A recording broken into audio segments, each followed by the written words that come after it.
നമ്മുടെ ഗ്ലോബൽ വോയിസിൽ തുടങ്ങണം എന്നൊരു അഭിപ്രായക്കാരനുമാണ് ഞാൻ. എന്നോട് നേരത്തെ ഒരു 1-2 മണിക്കൂർ മുന്നേ ഒരാള് പിന്നെ ഗൂഗിൾ വഴി സംസാരിച്ചപ്പോ അദ്ദേഹം പറഞ്ഞു, ഇവിടെ ഒരു ഫേസ്ബുക്കിൽ ഒരു പേജുണ്ട്, 38,000, എൻ്റെ ഓർമ്മ തെറ്റിയിട്ടില്ലെങ്കിൽ 38,000-ഓളം ഐഡികൾ ഉള്ള ഒരു പേജാത്രേ. എന്റെ പേരൊന്നും ഇപ്പൊ ഞാൻ അവിടെ സൂചിപ്പിക്കാൻ ഉദ്ദേശിക്കുന്നില്ല, അറിയുന്ന ആളുകൾ ഉണ്ടെങ്കിൽ ടൈപ്പ് ചെയ്യും വേണ്ട. 38,000-ഓളം മെമ്പർമാരുള്ള ഒരു ഗ്രൂപ്പ്. അത് പിന്നെ നിരീശ്വരവാദികളുടെ ഗ്രൂപ്പാണത്രേ. ഫസാദ് ബുക്ക് ആയിക്കോട്ടെ, അതിനൊന്നും കുഴപ്പമൊന്നുമില്ല. അവിടെ ഫസാദ് ഉള്ളിടത്ത് പോയിട്ടല്ലേ നമ്മൾ ഇസ്ലാഹ് ആക്കേണ്ടത്. ആക്കാൻ അറിയുന്ന ആളുകൾ പോയാൽ മതി. അതെ അതെ അതെ അല്ല, അത് പരസ്യപ്പെടുത്താൻ വേണ്ടിയിട്ടല്ല ഞാൻ പറയുന്നത്. ഇൻഷാ അല്ലാഹ് അവിടെ ഞാനിപ്പോ കുറച്ചു കാലത്തിന്റെ ഇടയ്ക്ക് നല്ല തിരക്കിലായിരുന്നു, അത്തരം കാര്യങ്ങളൊന്നും ശ്രദ്ധിക്കാൻ പറ്റാറില്ലായിരുന്നു. ഇപ്പൊ കുറച്ചൊരു ഫ്രീ സമയം ആയതുകൊണ്ട് അത്തരം ആളുകളെ ഒന്ന് ടാർഗറ്റ് ചെയ്യണം എന്നൊരു താല്പര്യം. പ്രത്യേകിച്ച് എനിക്ക് ഈ ഒരു 8-10 ദിവസത്തിന്റെ ഇടയ്ക്ക് 1-2 അനുഭവങ്ങൾ ഇവിടെ ഉണ്ടായത് ഞാൻ ഇന്നലെ രാത്രി പറഞ്ഞല്ലോ. അപ്പൊ അതിന്റെ പിൻബലത്തിനും കൂടെയാണ് ഞാൻ സംസാരിക്കുന്നത്. അപ്പൊ ഞാൻ ആ സുഹൃത്തിനോട് പറഞ്ഞു, ഞാൻ ആ പേജിൽ വരാൻ തയ്യാറാണ്. മറ്റൊരു ഐഡി ഉണ്ടാക്കിയിട്ട്, എന്റെ ഒറിജിനൽ ഐഡി അല്ലാത്ത ഒരു ഐഡി ക്രിയേറ്റ് ചെയ്തിട്ട് അതിൽ വരാൻ തയ്യാറാണ്. അവിടെയുള്ള ഏറ്റവും വലിയ മാനസിക രോഗിയെ നേരിടാനും തയ്യാറാണ്. അതിന് സമയം സ്പെൻഡ് ചെയ്യാൻ നടക്കും. നല്ല സമയം കൊടുക്കേണ്ടി വരും. പ്രത്യേകിച്ച് എഴുത്തിലൂടെയുള്ള യുദ്ധമാകുമ്പോൾ മൈക്കെടുത്ത് സംസാരിക്കുന്നതിനേക്കാൾ ഏറെ കൂടുതൽ സമയം അതിന് വേണ്ടി വരും. നല്ലൊരു സമയം കൊടുക്കേണ്ടി വരും. ഞാൻ പറഞ്ഞു കുഴപ്പമില്ല, അതൊന്നും കൂടുതൽ സമയമൊന്നും വേണ്ടി വരില്ല നമുക്ക്. വളരെ കുറഞ്ഞ സമയത്തിന്റെ ഉള്ളിൽ അവരെ മുഴുവൻ പേരെയും തുരത്താൻ നമുക്ക് കഴിയും. അള്ളാഹ് ഹിദായത്ത് കൊടുത്തവരെ ഹിദായത്താക്കാനും അല്ലാത്ത ആളുകൾ അവരുടെ മരുന്ന് തീർന്നിട്ടുണ്ട് എന്നെങ്കിലും ബോധ്യപ്പെടുത്തി കൊടുക്കാൻ നമുക്ക് സാധിക്കും. അപ്പൊ ഞാൻ അദ്ദേഹത്തോട് പറഞ്ഞു, പിന്നെ ഈ ടൈപ്പ് ചെയ്തുകൊണ്ട് നേരം കളയുന്നതിനേക്കാൾ നല്ലത് ഒരു ചാറ്റ് റൂമിൽ, നമ്മൾ SGBയിലേക്കാണെങ്കിൽ അങ്ങനെ ഒരു കുഴപ്പമൊന്നുമില്ല, അതല്ല വേറെ ഏതെങ്കിലും ചാറ്റ് റൂമിലേക്ക് അവർ വന്ന് പരസ്യമായിട്ട് ഒരു ഡിബേറ്റിന് തയ്യാറുണ്ടെങ്കിൽ അള്ളാന്റെ തൗഫീഖോട് കൂടി അതിന് പിന്നെ സഹായിക്കാൻ ഞാൻ തയ്യാറാണ് എന്ന് ഞാൻ അദ്ദേഹത്തെ അറിയിച്ചു. അൽഹംദുലില്ലാഹ്. എങ്ങനെ നടക്കാൻ നമ്മ അറിയില്ല, എങ്ങനെ നടന്നാലും സ്വാഗതം ചെയ്യുന്നു. ഞാൻ ഈ പ്രവർത്തകന്മാരെ ഓർമ്മപ്പെടുത്തുന്നു, അത്തരത്തിലുള്ള ഒരു മേഖലയെ ടാർഗറ്റ് ചെയ്യാൻ നമ്മുടെ കൂട്ടത്തിൽ ആളുകൾ ഉണ്ടാവണം. ഉണ്ടായേ തീരൂ. കാരണം ഭയങ്കര ഷെറുണ്ട് ഇവരെ കൊണ്ട്. ഇവര് അഴിച്ചുവിടുന്ന പിന്നെ ശുബഹത്തുകൾ, ഇവർ എഴുതി വിടുന്ന ശുബഹത്തുകൾ പല ആളുകളും, നമ്മളെ സംബന്ധിച്ചിടത്തോളം ഈ 24 മണിക്കൂറും ഈ ക്ലാസ് റൂമിൽ തന്നെ ഇരിക്കുന്ന ആളുകളെ കുറിച്ചല്ല ഞാൻ പറയുന്നത്. നമുക്കൊരു പക്ഷേ പുറംലോകത്തെ കുറിച്ച് ചിന്തിക്കാൻ തന്നെ സമയം കിട്ടുന്നുണ്ടല്ലോ. ഇവിടെ നടക്കുന്ന പരിപാടികൾ മാത്രം, ഇവിടുത്തെ വയലും പ്രസംഗവും ഇവിടുത്തെ പാട്ടും ഇവിടുത്തെ ഓത്തും, അതല്ല ലോകം എന്ന് പറഞ്ഞാൽ. ലോകം എന്ന് പറഞ്ഞാൽ ഇതിന്റെ പുറത്ത് കുറെ ആളുകൾ വിഹരിച്ചുകൊണ്ടിരിക്കുന്നുണ്ട്. അവരുടെ അടുത്തേക്കൊക്കെ എത്തിക്കൊണ്ടിരിക്കുന്ന ശുബഹത്തുകളുടെ കോലം അത് അവരെ കൂടെ ജീവിക്കുമ്പോഴേ നമുക്കറിയൂ. ഓരോ വിഭാഗത്തിന്റെയും കൂടെ ജീവിക്കുമ്പോഴേ അവർക്കൊക്കെ ലഭിച്ചിട്ടുള്ള ശുബഹത്തുകളുടെ കൂവത്ത് നമുക്ക് മനസ്സിലാകൂ. ശുബഹത്ത് എന്ന് പറഞ്ഞാൽ ഒരു മനുഷ്യനെ മയക്കിക്കളയുന്ന വിധത്തിലുള്ള പിന്നെ തെളിവ് അതിനെ കുറിച്ച് മലയാളത്തിൽ പറയാൻ വയ്യ. അതിനെ ഉലമാവിന്റെ ശൈലി ശുബഹത്ത് എന്ന് തന്നെ പറയാൻ പറ്റൂ. ശുബഹത്തുകൾ തെളിവാണ് എന്ന് തോന്നിപ്പിക്കുന്ന വിധത്തിലുള്ള ശുബഹത്തുകൾ. ഇത് ചിലപ്പോ നമ്മുടെ ആളുകൾക്ക് തന്നെ ചിലപ്പോൾ വന്നുപെടും. ജവാബ് അറിയൂല, ജവാബ് കൊടുക്കാൻ അറിയൂല. അങ്ങനത്തെ ഒരു സാഹചര്യം ചില വിവരമുള്ള ആളുകൾക്ക് തന്നെ വന്നുപെടാറുണ്ട്. ഒരു ചെറിയൊരു ഉദാഹരണം പറയാം. ചെറിയൊരു ഉദാഹരണം, നമ്മളെപ്പോലുള്ള ആളുകൾക്കൊക്കെ ചിലപ്പോൾ പിടിപെടുന്ന ഒരു ഉദാഹരണം. ഈ ഭൗതികവാദികളും ഇസ്ലാഹികളും പരിഷ്കരണവാദികളും പുത്തനാശയക്കാരും പറയാറും പ്രചരിപ്പിക്കാറുള്ള ഒരു ചെറിയൊരു ഉദാഹരണം. എന്താണത്? നമ്മളിപ്പോ എന്തിനാ നമ്മളെ പള്ളി ദർസിൽ ഇപ്പൊ ഈ പഴയ കിതാബൊക്കെ ഓതുന്നത്? ഈ പഴയ കിതാബൊക്കെ ഓതിയിട്ട് വല്ല കാര്യമുണ്ടോ? എന്തിനാണ് ഇപ്പൊ നമ്മളിങ്ങനെ ഈ 1000 ബൈത്ത് അലിച്ച് മനപ്പാടാക്കുന്നത്? എന്തിനാ ഇപ്പൊ ഇൽമുൽ ബലാഗയിൽ ഇങ്ങനെ നഫായിസും അതുപോലെ തന്നെ മുഖ്തസ? എന്നോട് ചോദിച്ചതാ, ഞാൻ വെറുതെ ഞാൻ കെട്ടിക്കൂട്ടിണ്ടാക്കി പറയുന്നതല്ല. എന്നോട് മതരംഗത്ത് 8, 9, 10 വർഷം ചെലവഴിച്ച ആലിമീങ്ങൾ എന്ന് പറയുന്നവരിൽപ്പെട്ട ആളുകൾ ചോദിച്ച ചോദ്യമാണിത്. സാധാരണക്കാരൻ ചോദിച്ചതല്ല, അല്ലെങ്കിൽ ഞാൻ സ്വയമായിട്ട് മെനഞ്ഞെടുത്തുണ്ടാക്കുന്നതുമല്ല. നേരിട്ട് എന്റെ ജീവിതത്തിൽ അനുഭവിച്ചതാണ് ഞാൻ പറയുന്നത്. അല്ല, എന്തിനാപ്പൊ നമ്മളിപ്പോ ഈ മുഖ്തസർ ഓതുന്നത്? എന്തിനാപ്പ ഈ അൽഫി ഓതുന്നത്? എന്തിനാപ്പ ഈ 1000 ബൈത്ത്? അപ്പൊ ഞാൻ ചോദിച്ചു, 1000 ബൈത്ത് പഠിക്കണ്ടേ? മുഖ്തസർ ഓതണ്ടേ? അങ്ങനെ ഓതുമ്പോഴല്ലേ നമുക്ക് ഇൽമുൽ അറബിയത്തും ഇൽമുൽ ബലാഗത്തും അതുപോലെയുള്ള വിഷയങ്ങളൊക്കെ അറിയുള്ളൂ. അപ്പൊ അദ്ദേഹം തിരിച്ചു ചോദിക്കണം, അദ്ദേഹം ഒരു വഹാബിയല്ല, ഒരു മൗദൂദിയോ പുത്തനാശയക്കാരനോ കാദിയാനിയോ ഒന്നുമല്ല, ഒരു സുന്നി പ്രവർത്തകൻ, കിതാബ് ഓതി പഠിച്ചൊരു മനുഷ്യൻ. അദ്ദേഹം ചോദിക്കണപ്പോ, അല്ല ഞാൻ ചോദിക്കാൻ കാരണം അതല്ല, ഞാൻ ചോദിക്കാൻ കാരണം നമ്മളിപ്പോ കുറെ ആൾക്കാർ ഇപ്പൊ 1000 ബൈത്ത് അൽഫിയ പഠിച്ച് മുഖ്തസർ ഓതി എന്നിട്ടിപ്പോ ഞമ്മക്ക് വല്ലതും പറയാൻ കിട്ടുന്നുണ്ടോ? അദ്ദേഹത്തിന്റെ ശുഭത്താണ്, അദ്ദേഹത്തിന്റെ മനസ്സിൽ കുടുങ്ങിയ ശുഭത്ത്, ഒരു ഉദാഹരണത്തിന് വേണ്ടി ഞാൻ പറയുന്നത്. എന്നിട്ട് നമുക്ക് വല്ലതും പറയാൻ കിട്ടുന്നുണ്ടോ? നമുക്ക് അറബിയിൽ സാഹിത്യ സമ്പുഷ്ടമായി സംസാരിക്കാൻ കഴിയുന്നുണ്ടോ? എന്നാൽ മറുവശത്ത് അൽഫിയ എന്ന കിതാബ് തന്നെ അറിയാത്ത ഒരു മനുഷ്യൻ, അത് മറച്ചു നോക്കിയിട്ടില്ലാത്ത ഒരാൾ, അതിനെക്കുറിച്ച് കേട്ടിട്ട് പോലും ഇല്ലാത്ത ഒരാൾ, മുഖ്തസർ എന്ത് മുഖ്തസർ, അല്ലെങ്കിൽ ബലാഗന്റെ എന്ത് കിതാബ്, ഇതൊന്നും അറിയാത്ത ഒരാൾ, അയാൾ സ്ഫുടമായി അറബി ഭാഷ കൈകാര്യം ചെയ്യുന്നു. നിങ്ങൾക്ക് മനസ്സിലാകുന്നില്ല ഈ പറയുന്നത്? ആർക്കും തിരിയൂലേ? അയാൾ സ്ഫുടമായി അറബി ഭാഷ കൈകാര്യം ചെയ്യുന്നു. പോരാ, അറബി സാഹിത്യത്തിൽ നോബൽ സമ്മാനം നേടിയ ആളുകളുണ്ട്. അറബി സാഹിത്യത്തിൽ നോബൽ സമ്മാനം നേടിയിട്ടുള്ള ആളുകളുടെ പേരൊന്നും ഞാൻ പറയുന്നില്ല, ആളുകളുണ്ട്. അവർക്ക് അൽഫി അറിയില്ല, ഖത്തർനദ അറിയില്ല, പള്ളി ദർസും അറിയില്ല, ഈ പറഞ്ഞ ഒരു വിഷയം അവർക്ക് അറിയില്ല. അപ്പൊ പിന്നെ നമ്മളടുക്കൽ എന്തോ ഒരു കുഴപ്പമില്ലേ? ഉണ്ടോ? ഇവിടെയാണ് ശുഭഹത്ത് അവിടെ വരുന്നത്. അപ്പൊ പിന്നെ നമ്മളടുക്കൽ എന്തോ ഒരു കുഴപ്പമുണ്ട്, ഇത് കുറെ പഴയ കാലത്തെ മുസ്ലിയാക്കന്മാര് ജീവിതം കഴിഞ്ഞു പോകാൻ വേണ്ടി ചെയ്ത ഒരു ഏർപ്പാടല്ലേ ഇത്? പഴയ കാലത്തെ കുറെ ഉസ്താദുമാര് ജീവിതം അങ്ങനെ കഴിഞ്ഞു പോകാൻ വേണ്ടി ചെയ്ത ഒരു ഏർപ്പാടല്ലേ? ഇതിന്റെ ഒന്നും ഒരു ആവശ്യമില്ലല്ലോ. ഇതൊന്നും ഇല്ലാതെ തന്നെ ഇവിടെ കുറച്ച് ആൾക്കാർ അറബി ഭാഷ സ്ഫുടമായി സംസാരിച്ചില്ലേ, വളരെ നല്ല നിലക്ക് കൈകാര്യം ചെയ്തില്ലേ? ഇതൊരു ശുഭത്തല്ലേ? ഇത് എത്ര ആളുകളുടെ മനസ്സിൽ ഈ ശുഭത്തുണ്ട് നിങ്ങൾ കരുതുന്നത്? ഇത് നമ്മൾ പുറത്തിറങ്ങി നോക്കണം. ഈ ക്ലാസ് റൂമിലുള്ളവരെ കുറിച്ചല്ല ഞാൻ പറയുന്നത്. അതാ ഞാൻ നേരത്തെ പറഞ്ഞത്, ഈ ക്ലാസ് റൂമിൽ തന്നെ 24 മണിക്കൂറും കഴിഞ്ഞുകൂടി പോകുന്ന ഒരാളെ സംബന്ധിച്ചിടത്തോളം ഇതൊന്നും അറിയില്ല. പുറം ലോകത്ത് ജീവിക്കുന്ന ഒരുത്തനെ സംബന്ധിച്ചിടത്തോളം, ഞാനൊക്കെ അതിന്റെ അനുഭവ ലോകത്ത് ജീവിക്കുന്ന ആളാണ്. അതിന്റെ അനുഭവ ലോകത്ത് 24 മണിക്കൂർ എന്ന് പറയും പോലെ സ്പെൻഡ് ചെയ്യുന്നത് കൊണ്ടാണ് എനിക്കിത് മനസ്സിലാകുന്നത്. ഇങ്ങനെ ഒരുപാട് 100,000 ശുഭഹത്തുകൾ ചെറുപ്പക്കാരുടെ തലച്ചോറിന്റെ ഉള്ളിൽ, എന്നിട്ട് സത്യമായി 100% മനസ്സിലാക്കുകയും അത് തുറന്നു പറയുകയും ചെയ്യുന്ന ആളുകളുടെ എണ്ണം വളരെ കുറവാണ്. ഈ ഫേസ്ബുക്കിലൊക്കെ ഞാൻ വളരെ ചുരുക്കത്തിലാണ് ഇതിൽ ഇടപെടലെങ്കിൽ പോലും എനിക്ക് ഫേസ്ബുക്കിൽ ഉണ്ടാകുന്ന അനുഭവങ്ങൾ വളരെ കടുപ്പമേറിയ അനുഭവങ്ങൾ, നല്ലവർ എന്ന് വിചാരിക്കപ്പെടുന്ന ആളുകളിൽ നിന്ന് ഉണ്ടാകുന്ന അനുഭവങ്ങൾ. എനിക്ക് ഫേസ്ബുക്കിൽ ഒരു സഹോദരനുണ്ട്, അദ്ദേഹം യമനിയാണ്. യമനിലെ ഹവറമൗത്തിലെ തെരീമിലുള്ള ഒരു സഹോദരൻ, ആളെ പേരൊന്നും ഞാൻ പറയുന്നില്ല. സുബ്ഹാനല്ലാഹ്, നല്ല മനുഷ്യൻ, ആ മനുഷ്യനെ കുറ്റം പറയാൻ പറ്റാത്തൊരവസ്ഥയിൽ നല്ല മനുഷ്യൻ. പക്ഷെ അയാൾ വലിച്ചു വിടുന്ന ശുഭഹത്തുകൾ, ഞാൻ എഴുതുന്ന ചില വിഷയങ്ങൾ അദ്ദേഹം ക്രോസ് ചെയ്യും. ഉദാഹരണത്തിന് പറയാം, ഈ ചില ഉദാഹരണങ്ങളിലൂടെ വിഷയം പറയാലോ. ജിദ്ദയിൽ സൗദി അറേബ്യയിൽ ഒരു കിതാബ് ഇറങ്ങിയിട്ടുണ്ട്. സൗദി അറേബ്യയിൽ ഒരു ചരിത്രപരമായിട്ടൊരു കിതാബ്, അവിടുത്തെ പിന്നെ ഒരു ഹിജ്റ 14-ാം നൂറ്റാണ്ടിലെ അഥവാ കഴിഞ്ഞ നൂറ്റാണ്ടിലെ ഒരു പണ്ഡിതൻ, ഒരു ഹനഫി മദ്ഹബ് അനുസരിച്ച് ജീവിച്ച ഒരു പണ്ഡിതൻ, അബുൽ ഖൈർ എന്ന ലഖബിൽ അറിയപ്പെടുന്ന, കുഞ്ഞത്തിൽ അറിയപ്പെടുന്ന ഒരു പണ്ഡിതൻ ഒരു കിതാബ് ഇറക്കിയിട്ടുണ്ടായിരുന്നു. നസ്റുൻ നൂരി വസ്സഹർ എന്നാണ് അതിന്റെ പേര്. അത് അറിയുന്ന ആളുകളുണ്ടെങ്കിൽ അവർക്ക് അറിയാൻ വേണ്ടി പറഞ്ഞതാ. അത് ഇറക്കിയ പണ്ഡിതൻ ഒരു സുന്നി പണ്ഡിതനാണ്, 100% സുന്നി പണ്ഡിതൻ.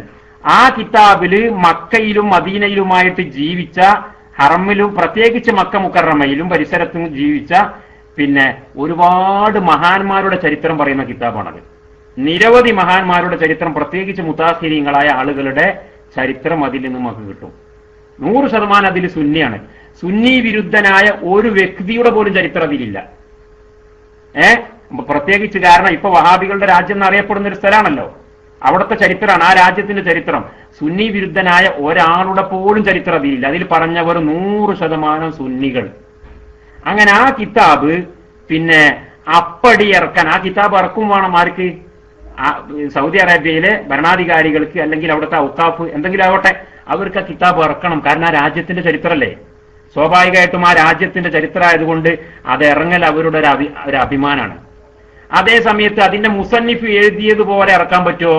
മുസന്നിഫ് എഴുതിയതുപോലെ ഇറക്കാൻ പറ്റില്ല. കാരണം ഓല വിശ്വാസപ്രകാരം കുറെ ഖുറാഫാത്ത് അതിലുണ്ട്, കുറെ ഖുറാഫാത്തുകളുണ്ട്. ചുരുക്കി പറയട്ടെ, 2 പേര് അത് ഇറക്കാൻ വേണ്ടി തയ്യാറായി, അത് എഡിറ്റ് ചെയ്തിട്ട് ഇറക്കാൻ വേണ്ടി തയ്യാറായി. ആ 2 പേര് സുന്നികൾ തന്നെയാണ്. സുന്നികൾ എന്ന് പറഞ്ഞാൽ ഞാൻ ഒരു ഭാഷാപ്രകാരമാണ് സുന്നി എന്ന് പറയുന്നത്, നമ്മൾ അർത്ഥപ്രകാരമുള്ള സുന്നിയല്ല. സുന്നികൾ അവരത് ഇറക്കാൻ വേണ്ടി തയ്യാറായി. എന്നിട്ട് അതിൽ അവർ കൃത്രിമം നടത്തി. എന്തിനു വേണ്ടി? അവിടത്തെ വഹാബി ഭരണകൂടത്തെ അനുനയിപ്പിക്കുന്ന വിധത്തിൽ, അവരെ സന്തോഷിപ്പിക്കുന്ന വിധത്തിൽ അതടക്കാൻ വേണ്ടി തീരുമാനം. ആയിക്കോട്ടെ, ഞാൻ അവർക്ക് ഉതിർ കൊടുക്കുന്നു, ഞാൻ വ്യക്തിപരമായിട്ട് അവർക്ക് ഉതിർ കൊടുക്കുന്നു, അവരുടെ ജീവിത സാഹചര്യം അങ്ങനെ ആയിരിക്കാം, കുഴപ്പമില്ല.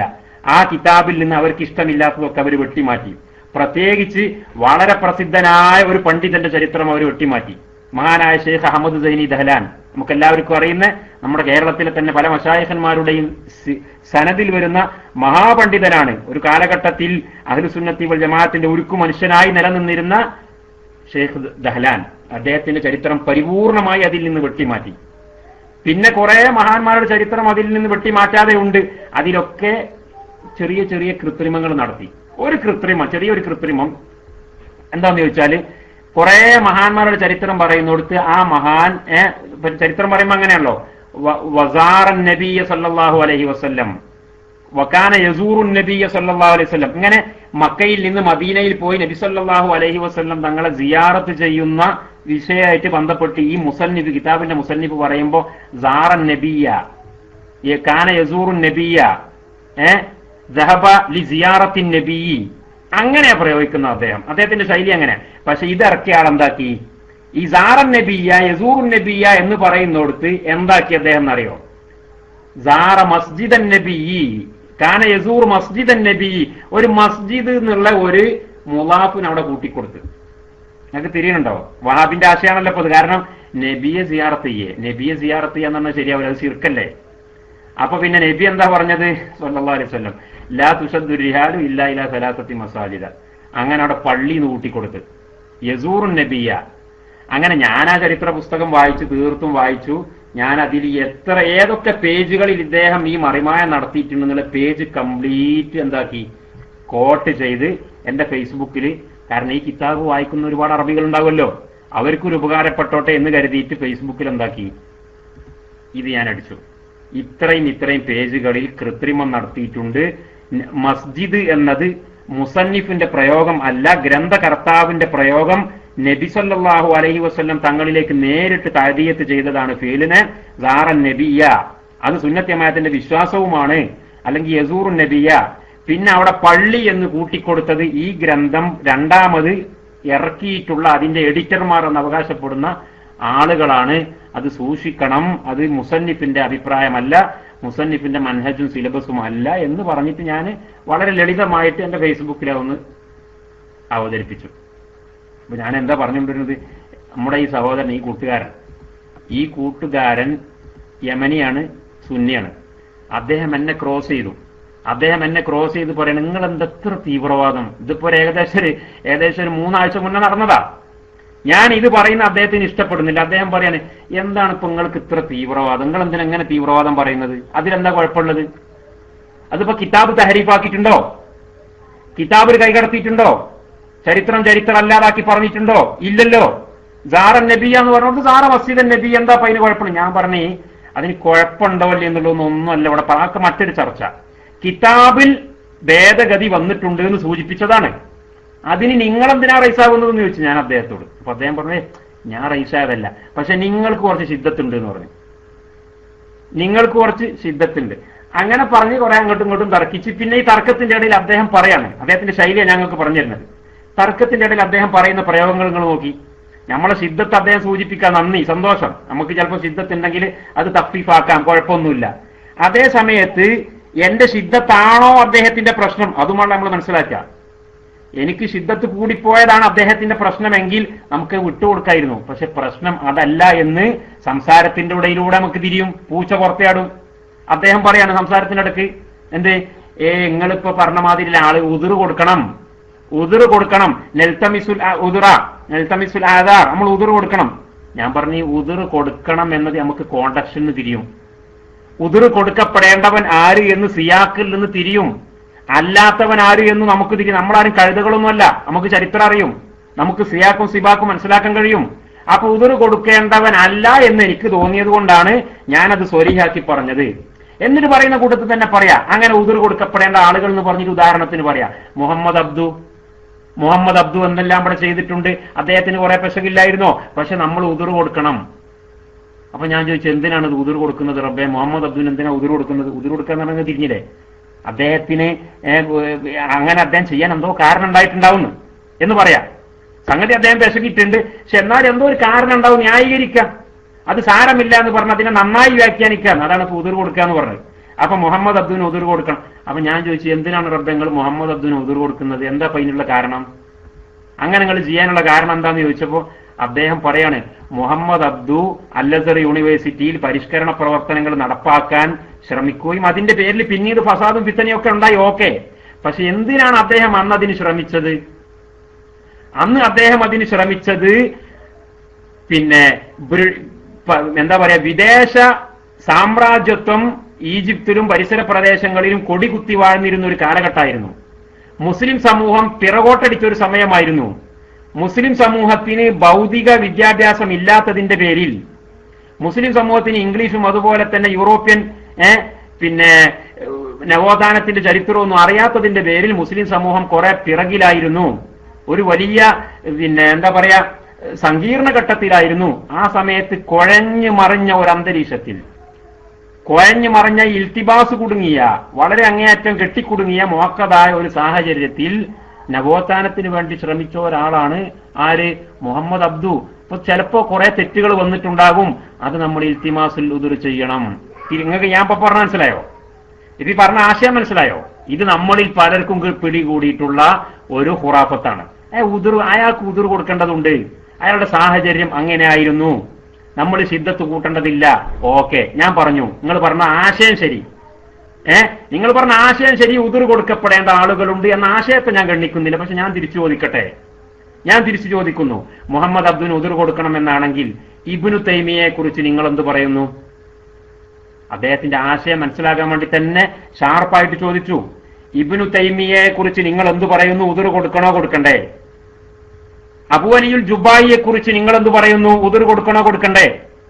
നല്ലാമിനെ കുറിച്ചും ജാഹിബിനെ കുറിച്ചും നിങ്ങൾ എന്ത് പറയുന്നു? ഉദുർ കൊടുക്കണോ കൊടുക്കണ്ടേ? എനിക്ക് അതിന്റെ മറുപടിയാ കിട്ടണ്ടേ. അതിന്റെ മറുപടി കിട്ടിട്ട് വേണം എനിക്ക് അടുത്തത് പറയാൻ. മുണ്ടാട്ടില്ല.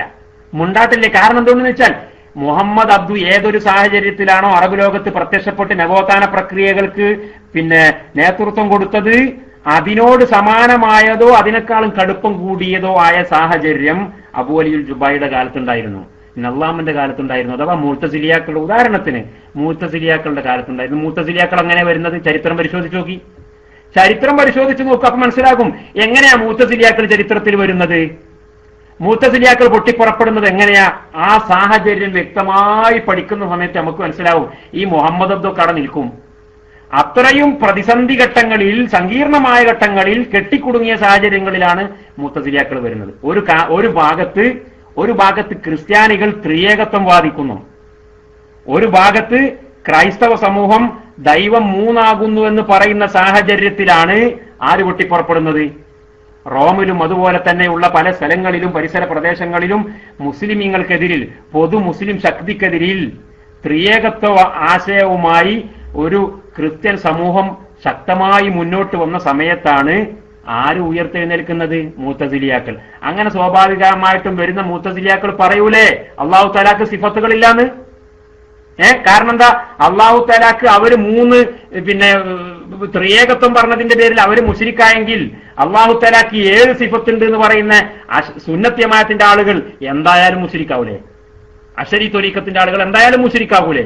ആകും. അപ്പൊ അതുകൊണ്ട് അങ്ങനെ അള്ളാഹു തആലാക്ക് സായിദായ സിഫത്തുണ്ട് എന്ന് പറയണ്ട. അലീമും ബിദാത്തിഹി, ഖാദിറും ബിദാത്തിഹി, മുരീദും ബിദാത്തിഹി, അങ്ങനെ പറഞ്ഞാൽ മതി എന്ന് പറഞ്ഞിട്ടല്ലേ ഇവര് വരുന്നത്, മുഅ്തസിലിയാക്കൾ വരുന്നത്. മുർജിയത്ത് എങ്ങനെയാ വരുന്നത്? ഖദരിയാക്കൾ എങ്ങനെയാ വരുന്നത്? എല്ലാം ഇങ്ങനെ തന്നെയാ വരുന്നത്. എത്ര വലിയ ദോഷം ചെയ്താലും ഈമാനിൽ നിന്ന് പുറത്തു പോകൂല എന്ന് സുന്നത്ത് ജമാഅത്തിന്റെ ആലിമീങ്ങൾ, ഇമാമീങ്ങൾ, സലഫു സ്വാലിഹ് പറഞ്ഞപ്പോ മറ്റേ ആളുകൾ എന്ത് കരുതി? ഖദരിയാക്കള് അങ്ങനെയല്ല, ഖവാരിജിയാക്കളും അതേമാതിരി തന്നെ. അങ്ങനെ പറഞ്ഞാൽ പറ്റൂല. കാരണം എന്താ? മുസ്ലിം ലോകത്ത് ശക്തമായ തമ്മാടിത്തം നടമാടിക്കൊണ്ടിരിക്കുന്നു. ഭരണാധികാരികൾ വ്യഭിചരിക്കുന്നു, ഭരണാധികാരികൾ കള്ളുകുടിക്കുന്നു, ഭരണാധികാരികൾ പൊതുസ്വത്ത് കൊള്ളയടിക്കുന്നു.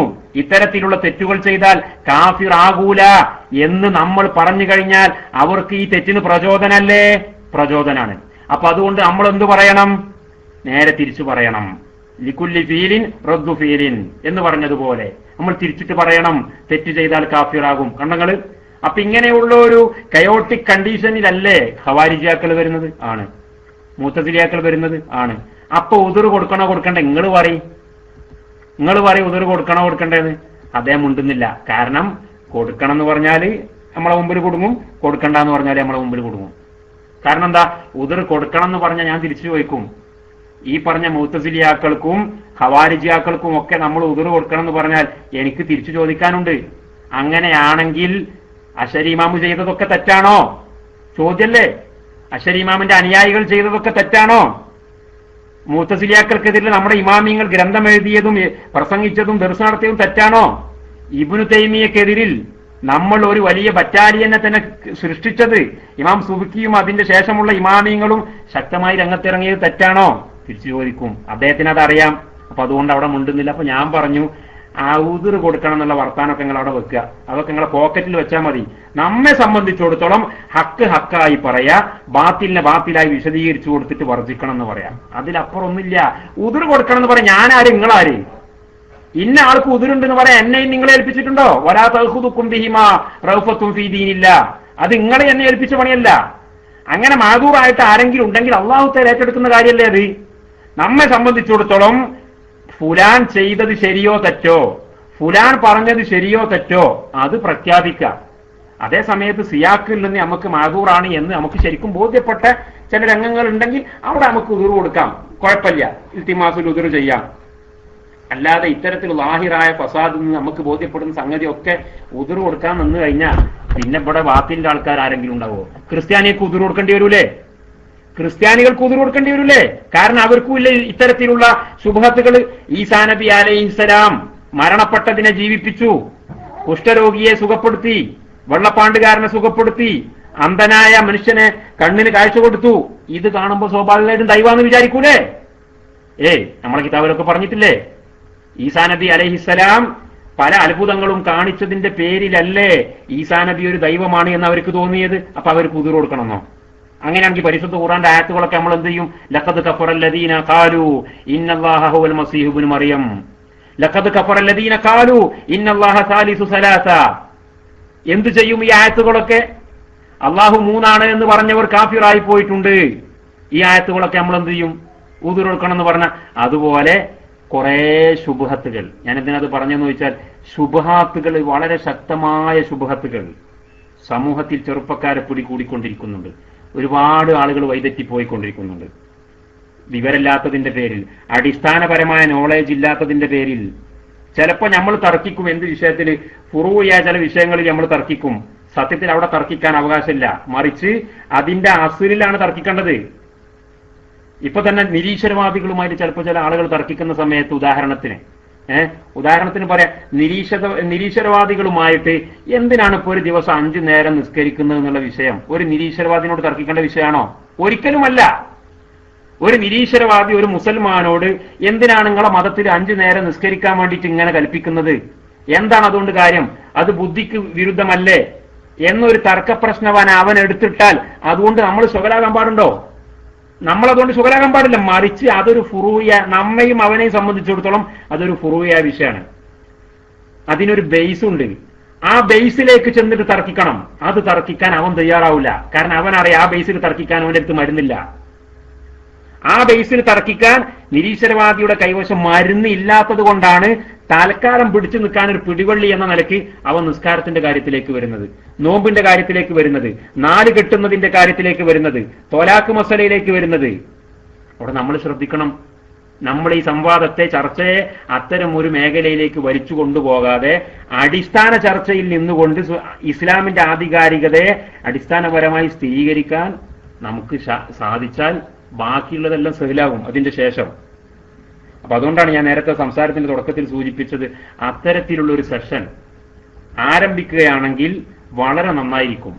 അതിന് നേതൃത്വം കൊടുക്കാൻ, ചോദിക്കാനും പറയാനും ഉത്തരിക്കാനും അതുപോലെ തന്നെ നിർദ്ധാരണങ്ങൾ വരുത്താനും നിവാരണങ്ങൾ വരുത്താനും ഒക്കെ ഒരു വിഭാഗം ആളുകൾ, ചെറുപ്പക്കാർ നമ്മുടെ കൂട്ടത്തിൽ തയ്യാറാവുകയാണെങ്കിൽ പലജാതി പ്രശ്നങ്ങൾക്കും പരിഹാരമാകും. നേരത്തെ ഞാൻ സൂചിപ്പിച്ച ഫേസ്ബുക്കിലുള്ള ഈ നിരീശ്വരവാദികളെ, അതിൽ നിരീശ്വരവാദികൾ എല്ലാവരും ഒന്നും ഇപ്പൊ ഹിദായത്ത് ഉദ്ദേശിക്കുന്ന ആളുകളായിക്കോണമെന്നില്ല. നല്ലൊരു ശതമാനം മുആനിദീങ്ങളായിരിക്കും, മർക്കട മുഷ്ടിക്കാരായിരിക്കും. അല്ലെങ്കിൽ ഏതെങ്കിലും ഭീകരവാദികളോ ഏതെങ്കിലും തീവ്രവാദികളോ വർഗീയവാദികളോ ഒക്കെ പിന്നെ നിരീശ്വരവാദിയുടെ ലേബലിൽ പ്രവർത്തിക്കുന്നവരുണ്ടാകും. പക്ഷെ അവരൊന്നും നമ്മൾ മെയിൻ ചെയ്യണ്ട. പക്ഷെ അതിന്റെ കൂട്ടത്തിൽ ഈ 38,000 എന്ന് പറഞ്ഞ ഞാൻ ഈ എണ്ണത്തിൽ ഇതിൽ 1% ആളുകൾ എന്തുണ്ടാകും? ബ്രെയിൻ വാഷ് ചെയ്യപ്പെട്ടു പോയ ആളുകളുണ്ടാകും. ശുഭഹത്ത് കുടുങ്ങിയിട്ട് അതിന്റെ ജവാബ് എന്താണെന്ന് അറിയാതെ ശങ്കിച്ചു നിൽക്കുന്ന ആളുകളുണ്ടാവും. ആ ആളുകൾക്ക് ഹിദായത്ത് കൊടുത്തൂടെ? ആ ആളുകൾക്ക് കാര്യം പറഞ്ഞ് മനസ്സിലാക്കി കൊടുത്തൂടെ? ആ ആളുകളെ എങ്കിലും നമ്മുടെ മുമ്പിൽ കൊണ്ടുവന്നിട്ട് അവരുടെ രോഗത്തിന് നമുക്ക് പ്രതിവിധി പറഞ്ഞു കൊടുത്തൂടെ? പറഞ്ഞു കൊടുക്കാൻ നമുക്ക് സാധിക്കും, തീർച്ചയായിട്ടും സാധിക്കും. പക്ഷെ അതിനാദ്യം നമ്മളൊന്ന് ഏബിൾ ആവണം. അവിടെ പോയിട്ട് ഫേസ് ചെയ്യുന്ന ആളുകൾക്ക് അതിനെന്ത് വേണം? ഒരു യോഗ്യത വേണം. അല്ലാതെ നമ്മളവിടെ പോയി കഴിഞ്ഞാൽ ഉള്ള ചോറും ചക്കയിലൊട്ടി പോകും. ഞാൻ നേരെ പറഞ്ഞപ്പോ സൂചിപ്പിച്ചിരുന്നല്ലോ, ഉള്ള ചോറും ചക്കയിലൊട്ടി പോയ 1-2 സംഭവം അങ്ങനെ ആയിപ്പോവും. അതേ സമയത്ത് കുറച്ചൊക്കെ ഒരു ബേസ് ഉണ്ടായി അത്തരത്തിലുള്ള ആളുകളെ ഒക്കെ ഒന്ന് നേരിടാമെന്നൊരു കോൺഫിഡൻസിന്റെ അവസ്ഥയിലേക്ക് നമുക്ക് എത്തിക്കഴിഞ്ഞാൽ സുഖമായിട്ട് അവരെ നേരിടാൻ പറ്റും. എന്നെ കൊണ്ട് കഴിയുന്ന പിന്നെ സഹകരണം ആ വിഷയത്തിൽ തരാൻ ഞാൻ തയ്യാറാണ്. വളരെ ഫലവത്താണ്.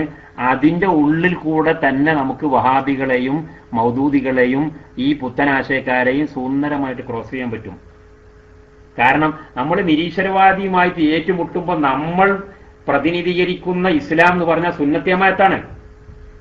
ഒരു നിരീശ്വരവാദിയുമായിട്ട് ഒരു ഇസ്ലാമിക സംവാദം നമ്മൾ നടത്തുമ്പോൾ നമ്മൾ ഏത് ഇസ്ലാമിനെയാണ് നമ്മൾ പ്രതിനിധീകരിക്കുന്നത്? 100% നമ്മൾ സുന്നി എന്ന് വിശ്വസിക്കുന്ന സമസ്തയുടെ ആശയത്തെയാണ് നമ്മൾ പ്രതിനിധീകരിക്കുന്നത്. ആ ആശയത്തെ ഈ നിരീശ്വരവാദിയുടെ മുമ്പിൽ സത്യമായ ഇസ്ലാമായി അവതരിപ്പിക്കാൻ നമുക്ക് കഴിയും. വഹാബിക്ക് വഹാബിസത്തെ ഇസ്ലാമായിട്ട് അവതരിപ്പിക്കാൻ കഴിയുമോ? നിരീശ്വരവാദിന്റെ മുമ്പിൽ കഴിയില്ല. കഴിയില്ല എന്നുള്ളത് എത്ര ഉദാഹരണം നമുക്കുണ്ട്. എം എം അക്ബറിന്റെ എതിരില് ഒരു ക്രിസ്ത്യൻ പാതിരി നമ്മുടെ നിലമ്പൂരില്, നിങ്ങൾ കേട്ടിട്ടില്ലേ? അത് ഒരു ക്രൈസ്തവ പാതിരി എം എം അക്ബറിന്റെ ക്ലിപ്പിട്ടിട്ട് അള്ളാഹുവിന്റെ ഉടല് പോയി, അള്ളാഹുവിന്റെ കയ്യും കാലും പോയി, തല മാത്രം ഇങ്ങനെ നാശമാവാതെ ബാക്കി നിൽക്കുന്നു എന്ന് പറയുന്ന ക്രൈസ്തവ പുരോഹിതന്റെ മുമ്പിൽ എങ്ങനെയാ ഈ എം എം അക്ബർ എന്ന് പറയുന്ന തൊലയൻ മൗലവി ഇസ്ലാമിനെ അവതരിപ്പിക്കാൻ കഴിയില്ല. തീർച്ചയായിട്ടും കഴിയില്ല. കാരണം അവനെ പിടികൂടുവാൻ ക്രൈസ്തവന് കഴിയും, അവനെ പിടികൂടുവാൻ നിരീശ്വരവാദിക്ക് കഴിയും, അവനെ പിടികൂടുവാൻ കുറച്ചൊക്കെ ചിന്തിക്കുന്ന ഹൈന്ദവന് കഴിയും. അതേസമയത്ത് നമ്മൾ മറുഭാഗത്ത് വച്ചിട്ടുള്ള, നമ്മൾ പ്രതിപക്ഷത്ത് നിർത്തിയിട്ടുള്ള ഇസ്ലാം, അല്ലെങ്കിൽ നമ്മൾ നമ്മുടെ പക്ഷത്ത് നിർത്തിയിട്ടുള്ള ഇസ്ലാം, അത് സുന്നത്ത് ജമാഅത്താകുന്ന ഇസ്ലാമാണ്. അപ്പോൾ നിരീശ്വരവാദിയോട് സംസാരിക്കുമ്പോഴും ക്രൈസ്തവനോട് സംസാരിക്കുമ്പോഴും മതമില്ലാത്തവനോട് സംസാരിക്കുമ്പോഴും അവരോടൊക്കെ സംസാരിക്കുന്ന സമയത്തും നമ്മൾ പ്രതിനിധീകരിച്ചുകൊണ്ട് സംസാരിക്കുന്ന ഇസ്ലാം സുന്നത്ത് ജമാഅത്താണ്. വേറെ തന്നെ ഒരു സുന്നത്ത് ജമാഅത്ത് വേറെ പറയേണ്ട ആവശ്യമില്ല. വേറെ തന്നെ ഒരു വഹാബി ഗണന നടത്തേണ്ട ആവശ്യമില്ല. കാരണം ഇതിന്റെ ഉള്ളിലൊക്കെ വഹാബി ഗണന ഉണ്ടാവും. ഞാനിപ്പോ ഇന്നലെ പറഞ്ഞ കൂട്ടത്തിൽ പറഞ്ഞില്ലേ, ഒരു ഖാദിയാനി സഹോദരൻ ചോദിച്ച ചോദ്യം, ഈസാ നബി അലൈഹി സ്വലാമിന്റെ മോചിതത്വങ്ങളെ കുറിച്ച് ചോദിച്ചപ്പോൾ ഞങ്ങൾ പറഞ്ഞു, ഈ മരണപ്പെട്ടവരെ ജീവിപ്പിക്കുന്നു, വെള്ളപ്പാണ്ടുകാരന്റെ രോഗം മാറ്റുന്നു, ഗുരുടന്റെ അന്ധത മാറ്റിക്കൊടുക്കുന്നു എന്ന് പറയുമ്പോൾ അദ്ദേഹം അത് അംഗീകരിക്കുന്നില്ല. അദ്ദേഹം പറയുന്നത് അത് ശിർക്കാകുന്നു, അത് ഏകദൈവ വിശ്വാസത്തിന് ചേർന്നതല്ല. എവിടുന്ന ഇത് ഇദ്ദേഹത്തിന് കിട്ടിയത്? ഇത് കേവലം കാദിയാനിസത്ത് നിന്ന് കിട്ടുന്നതല്ല. കാരണം അദ്ദേഹം കാദിയാനിസത്തിലേക്ക് പോയത് എവിടുന്ന? വഹാബി പ്രസ്ഥാനത്തു നിന്നാണ് പോയത്. വഹാബി പ്രസ്ഥാനത്തു നിന്ന് അദ്ദേഹം കേട്ട് പഠിച്ചിട്ടുണ്ടായിരുന്നു, അസാധാരണ കഴിവുകൾ അള്ളാഹു അല്ലാത്ത ഒരാൾക്ക് വകവെച്ചു കൊടുക്കുന്നത് അള്ളാഹു അല്ലാത്തവൻ വിശ്വസിച്ചിട്ടുണ്ടായിരുന്നു. ആ വിശ്വാസത്തിൽ നിന്നാണ് ഇതിൽ ഉടലെടുക്കുന്നത്. അതേസമയത്ത് ഞങ്ങൾ സുന്നത്ത് ജമാഅത്തിന് അനുസരിച്ച് യഥാർത്ഥ ദീനുൽ ഇസ്ലാമിന്റെ തൗഹീദ് അദ്ദേഹത്തിന് പറഞ്ഞു കൊടുത്തപ്പോ അപ്പൊ അദ്ദേഹം മേലോട്ട് നോക്കുകയാണ്. അപ്പൊ അദ്ദേഹത്തിന് ജവാബില്ല, ഈ ഒരു വർത്താനം പറയാനില്ല. അതാ ഞാൻ പറയുന്നത്, ഇവരോടൊക്കെ നമ്മൾ സംസാരിക്കുന്ന സമയത്ത് നമ്മൾ സുന്നത്ത് ജമാഅത്താ പറയുന്നത്. നമ്മുടെ പഴയ കാലത്തെ ഇമാമിങ്ങൾ ക്രൈസ്തവരോട് സംസാരിച്ചില്ലേ? നിരീശ്വരവാദികളോട് സംസാരിച്ചില്ലേ? അവർ ഏത് പ്ലാറ്റ്ഫോമിൽ നിന്നുകൊണ്ടാണ് സംസാരിച്ചത്? അഹ്ലുസ് സുന്നത്തി വൽ ജമാഅത്താകുന്ന പ്ലാറ്റ്ഫോമിൽ നിന്നുകൊണ്ട് തന്നെയാണ് സംസാരിച്ചത്.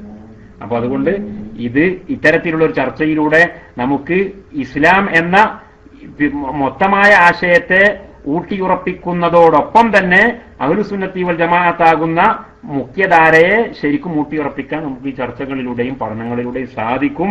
അപ്പൊ അതിന്റെ ഒരു സെഷൻ തുടങ്ങുന്നത് നന്നായിരിക്കും എന്ന് ഞാൻ പ്രത്യാശിക്കുകയാണ്. തയ്യാറുള്ള ആളുകൾ ഉണ്ടെങ്കിൽ ഇന്നലത്തേതിന്റെ ബാക്കി ഇൻഷാള്ള ബാക്കി എന്ന് പറയാൻ, ഇനിയിപ്പോ അതിലെന്തെങ്കിലും സംശയങ്ങളൊക്കെ ചോദിക്കുന്ന ആളുകൾ ഉണ്ടെങ്കിൽ അവർക്ക് ആൻസർ ചെയ്യാമെന്നല്ലാതെ ഇനിയിപ്പോ ഇന്നലത്തിന്റെ ബാക്കി എന്ന് പറഞ്ഞിട്ട് വേറെ എന്ത് പറയാൻ?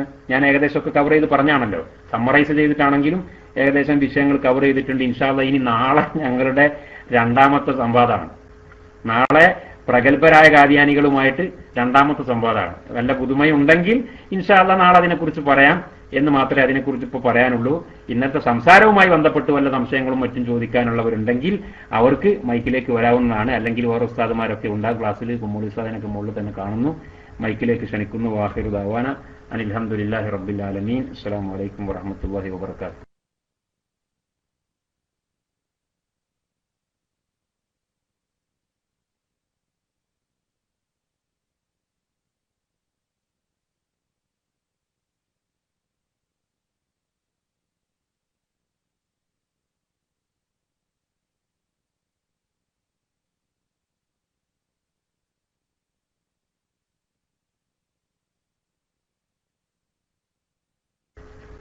ദജ്ജാല് ചെയ്യുന്ന കാര്യങ്ങൾ ഭൗതികത്തിലോ അഭൗതികത്തിലോ ആണ്.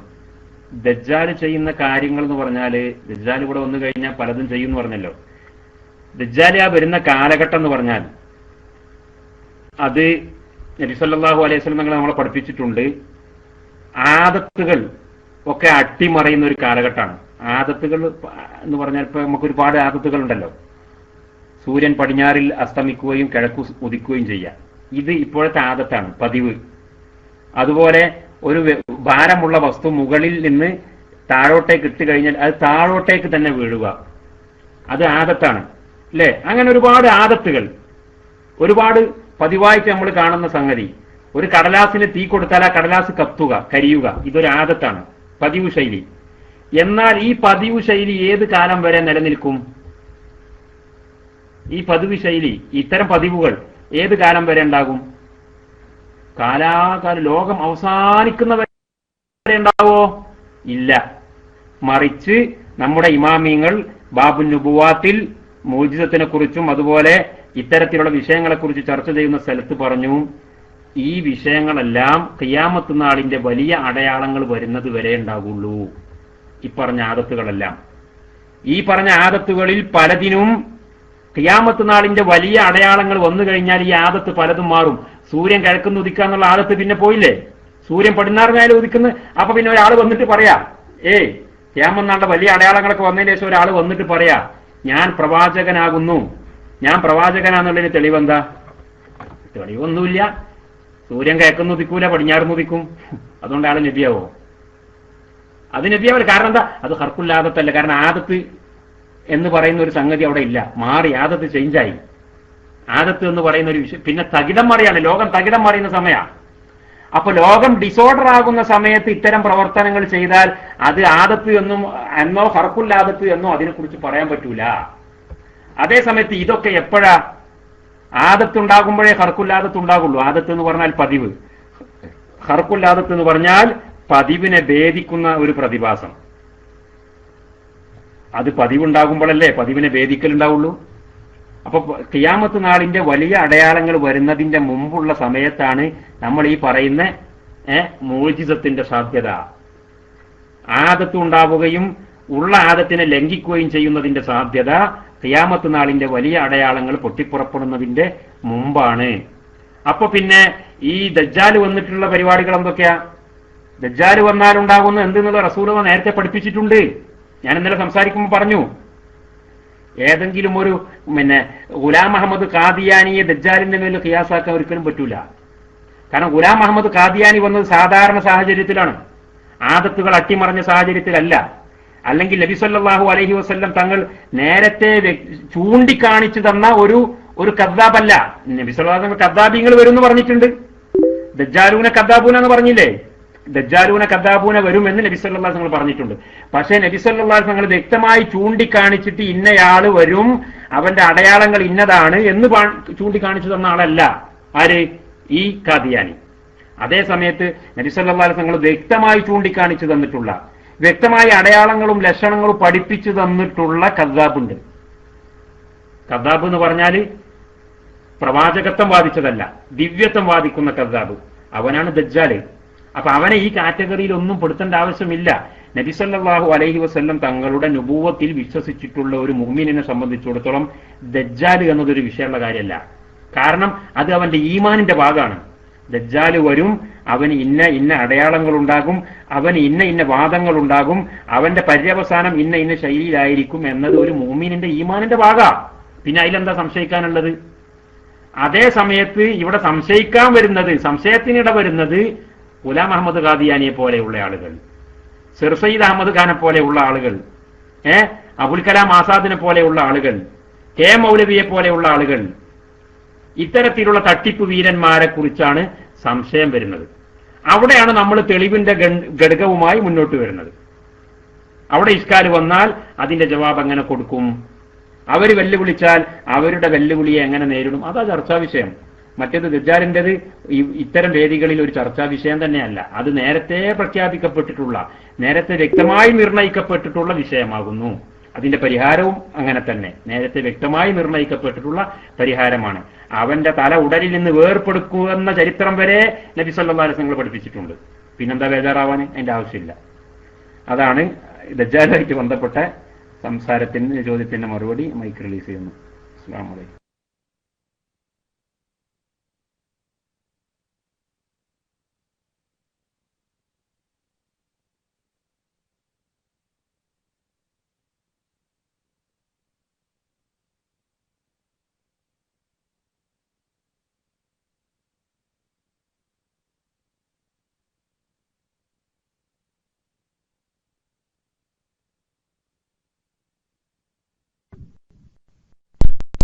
ഹലോ, അസ്സലാം വലൈക്കും. മൈക്ക് ഓക്കെ, മൈക്ക് കിട്ടുന്നുണ്ടായിരുന്നില്ല. ഈ നെദ്വി, ഞാൻ അതേ ചോദിക്കാണ്. ഈ നെദ്വി എന്ന് പറയുന്നുണ്ടല്ലോ, ഈ നെദ്വികൾ എന്ന് പറയുന്നത് മറ്റേ നമ്മുടെ യുപിന്ന് വരുന്നവര്, അവര് ശരിക്കും സുന്നികളാണോ? അവര് നമ്മുടെ നേതാക്കന്മാരും നമ്മളെ നേതാക്കന്മാരല്ല, മറ്റ് സുന്നത്ത് ജമാഅത്തിന്റെ നേതാക്കന്മാരുമായിട്ടുള്ള കുറെ ബന്ധങ്ങളൊക്കെ കേൾക്കുന്നുണ്ട്. അപ്പൊ അവരുമായിട്ട് ബന്ധം കൂടാൻ പറ്റുമോ? അവർ ശരിക്കും സുന്നികളിൽ പെട്ടവരാണോ എന്നും കൂടി അറിയാൻ വേണ്ടിക്കാണ്. ഓക്കെ, അസ്സലാമു അലൈക്കും.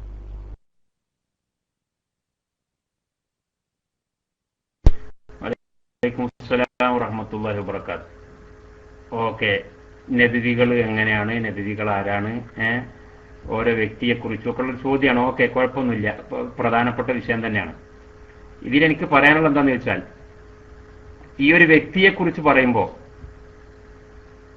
നമ്മൾ അദ്ദേഹത്തിന്റെ ഉള്ളിലിരിപ്പ് എന്താണ് എന്നതിനെക്കുറിച്ച് ചിന്തിക്കുന്നതിന് പകരം അദ്ദേഹം ഇവിടെ എഴുതിവിട്ട പുസ്തകങ്ങളുടെ അവസ്ഥ എന്താണ്, അദ്ദേഹം ഇവിടെ പടച്ചു വിട്ടിട്ടുള്ള അനുയായികളുടെ അവസ്ഥ എന്താണ്, അത് ഒന്ന് പരതി നോക്കലായിരിക്കും ഏറ്റവും നന്നാവുക. ഈ അബുൽ ഹസൻ നദ്വി എഴുതിയ കുറെ പുസ്തകങ്ങളുണ്ട്. അദ്ദേഹം എഴുതിയ കുറെ പുസ്തകങ്ങൾ, ഞാൻ അതിൽ പല പുസ്തകങ്ങളും വായിച്ച ആളാണ്. ആ പുസ്തകങ്ങളുടെ ശൈലി, ഞാനിപ്പോ ഈ നദീവിന്റെ വിഷയത്തിൽ തന്നെ ഞാൻ നേരത്തെ പറഞ്ഞ നേരത്തെ ഞാൻ സഹോദരനെ സൂചിപ്പിച്ചില്ലേ, ഒരു യമനിയായ നമ്മളൊരു കൂട്ടുകാരനാണ്, സുന്നിയാണെന്ന് പറഞ്ഞിട്ട് ഒരാളെ സൂചിപ്പിച്ചില്ലേ. ഞാൻ എന്റെ ഫേസ്ബുക്കിൽ അബുൽ ഹസൻ നദ്വിയുടെ ചില വിദണ്ഡവാദങ്ങൾ ടൈപ്പ് ചെയ്തിട്ടുണ്ടായിരുന്നു. അതിനെ ഇദ്ദേഹം ക്രോസ് ചെയ്തു. ഞാൻ ഈ പറയുന്ന യമനി അദ്ദേഹം എന്നോട് പറഞ്ഞു, നിങ്ങൾ തീവ്രവാദിയാണ്, നിങ്ങൾ ശിദ്ദത്ത് കൂടുതലുള്ളതാണ്, നിങ്ങൾ എന്തിനാണ് നദ്വിനെ പറ്റി പറയുന്നത്, നദ്വി സൂഫി വര്യനായിരുന്നു, നദ്വി വലിയ മഹാനായിരുന്നു എന്ന് പറഞ്ഞിട്ട് എന്നോട് തട്ടിക്കയറി. ഞാൻ പറഞ്ഞു, നിങ്ങളെന്താ സുഹൃത്ത് എങ്ങനെ തട്ടിക്കയറുന്നത്? ഞാൻ പറയുന്നതിൽ സത്യമുണ്ടോ ഇല്ലേ എന്നുള്ള ചിന്തിക്ക്. അപ്പൊ നിങ്ങൾ എന്തിനാണ് പറയുന്നത്? അബുൽ ഹസൻ നദ്വി വലിയ മഹാനായിരുന്നില്ലേ? നിങ്ങളെ കൂട്ടത്തിൽ ദയ്യൂബന്ദികളും അതുപോലെ ബറേലവികളും തമ്മിൽ തർക്കമുണ്ട്, അത് എനിക്കറിയാം. മൂപ്പര് പറയാണ് നിങ്ങൾ രണ്ടു കൂട്ടരും സുന്നികളാണ്. മൂപ്പര് പറയാണ് നിങ്ങൾ രണ്ടു കൂട്ടരും സുന്നികളാണ്, ദയ്യൂബന്ദികളും സുന്നികളാണ്, ബറേലവികളും സുന്നികളാണ്. പക്ഷെ നിങ്ങൾ ഈ വ്യക്തി വൈരാഗ്യത്തിന്റെ പേരിൽ എന്തിനാ അബുൽ ഹസൻ നദ്വിയെ കുതിര കയറുന്നത് എന്ന് അദ്ദേഹം എന്നോട് ചോദിച്ചു. ഞാൻ പറഞ്ഞു, വ്യക്തി വൈരാഗ്യത്തിന്റെ പേരിൽ ഞാൻ ബറേൽവിയല്ല, അങ്ങനെ നിങ്ങൾ തെറ്റിദ്ധരിക്കണം. ഞാൻ ബറേൽവിയല്ല, ഞാൻ മലബാരിയാണ്. മലബാറിൽ ബറേൽവികളില്ല. ബറേൽവികൾ ഉത്തരേന്ത്യക്കാരാണ്. അവര് ഹനഫി മദ്ഹബും മാതുരീദി തരീഖത്തുമാണ്. ഞങ്ങൾ ഷാഫിയാക്കളും അശ്അരിയാക്കളുമാണ്. അപ്പൊ നിങ്ങൾ എന്നെ ബറേൽവി എന്ന് പറയരുത്. പിന്നെ എനിക്കുള്ള വിഷയം അബുൽ ഹസൻ നദ്വി ആരാകുന്നു, അദ്ദേഹത്തിന്റെ മൻഹജ് എന്താകുന്നു എന്നുള്ളതാണ്.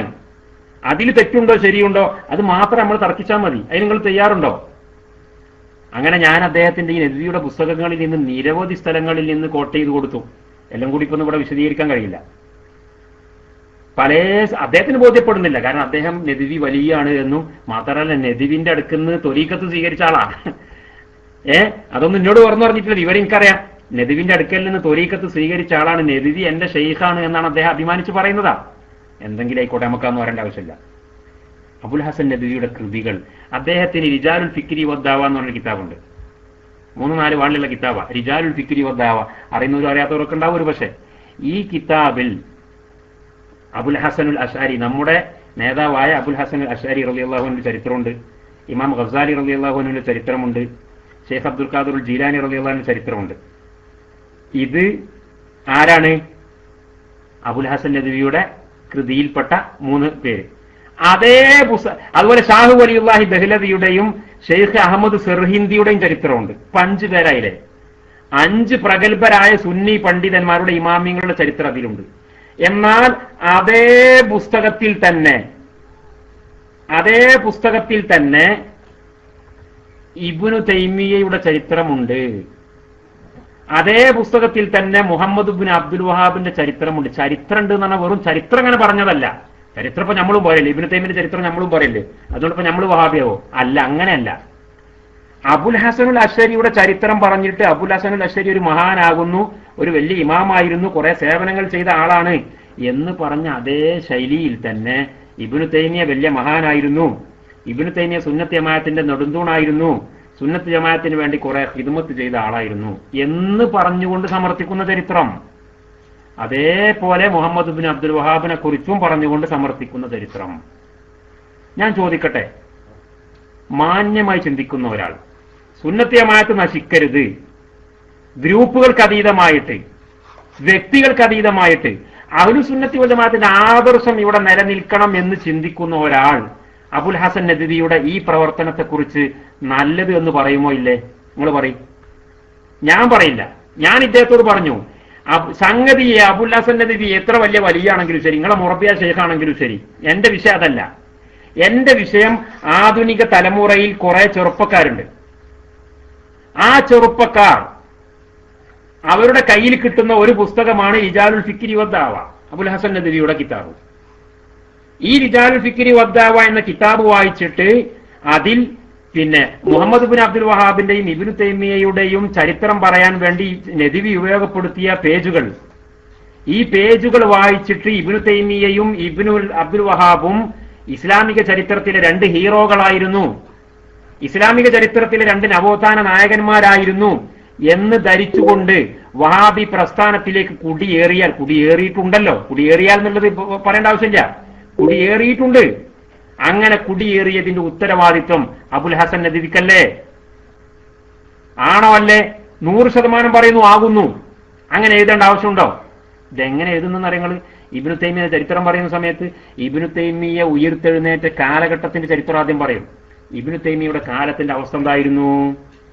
ഇബ്നു തൈമിയന്റെ കാലത്തിന്റെ അവസ്ഥ, ആ കാലത്ത് കുറെ ആളുകൾ ഉണ്ടായിരുന്നു, ആ ആളുകൾക്കൊക്കെ കുറെ അന്ധവിശ്വാസങ്ങൾ ഉണ്ടായിരുന്നു, ആ കാലത്തെ കുറെ ആളുകൾക്ക് തീവ്രവാദമായിരുന്നു, ആ കാലഘട്ടത്തിലെ ആളുകൾക്ക് ഇസ്തിഗാസയായിരുന്നു പരിപാടി. ഖബറുങ്ങൾ പോയിട്ട് ഇങ്ങനെ ശിർക്കുന്നൊന്നും പറയില്ല, മൂപ്പര് ഭയങ്കര തന്ത്രമുള്ള ആളാ നദവി, ശിർക്കുന്നൊന്നും പറയില്ല കേരളത്തിലെ വഹാബികളെ പോലെ. പിന്നെന്താ പറയാ, ഈ ഇബ്നു തൈമിയന്റെ കാലത്തും തൊട്ട് മുമ്പത്തെ കാലത്തും ഒക്കെ മുസ്ലിം സമൂഹത്തിൽ കുറെ ജീർണതകൾ ഉണ്ടായിരുന്നു. മുസ്ലിം സമൂഹത്തിൽ നമ്മൾ മൊയ്തിമാർ ഓവറാന്ന് അറിഞ്ഞില്ലേ, മുസ്ലിം സമൂഹത്തിൽ കുറെ വിഷയങ്ങളൊക്കെ ഓവറായിരുന്നു.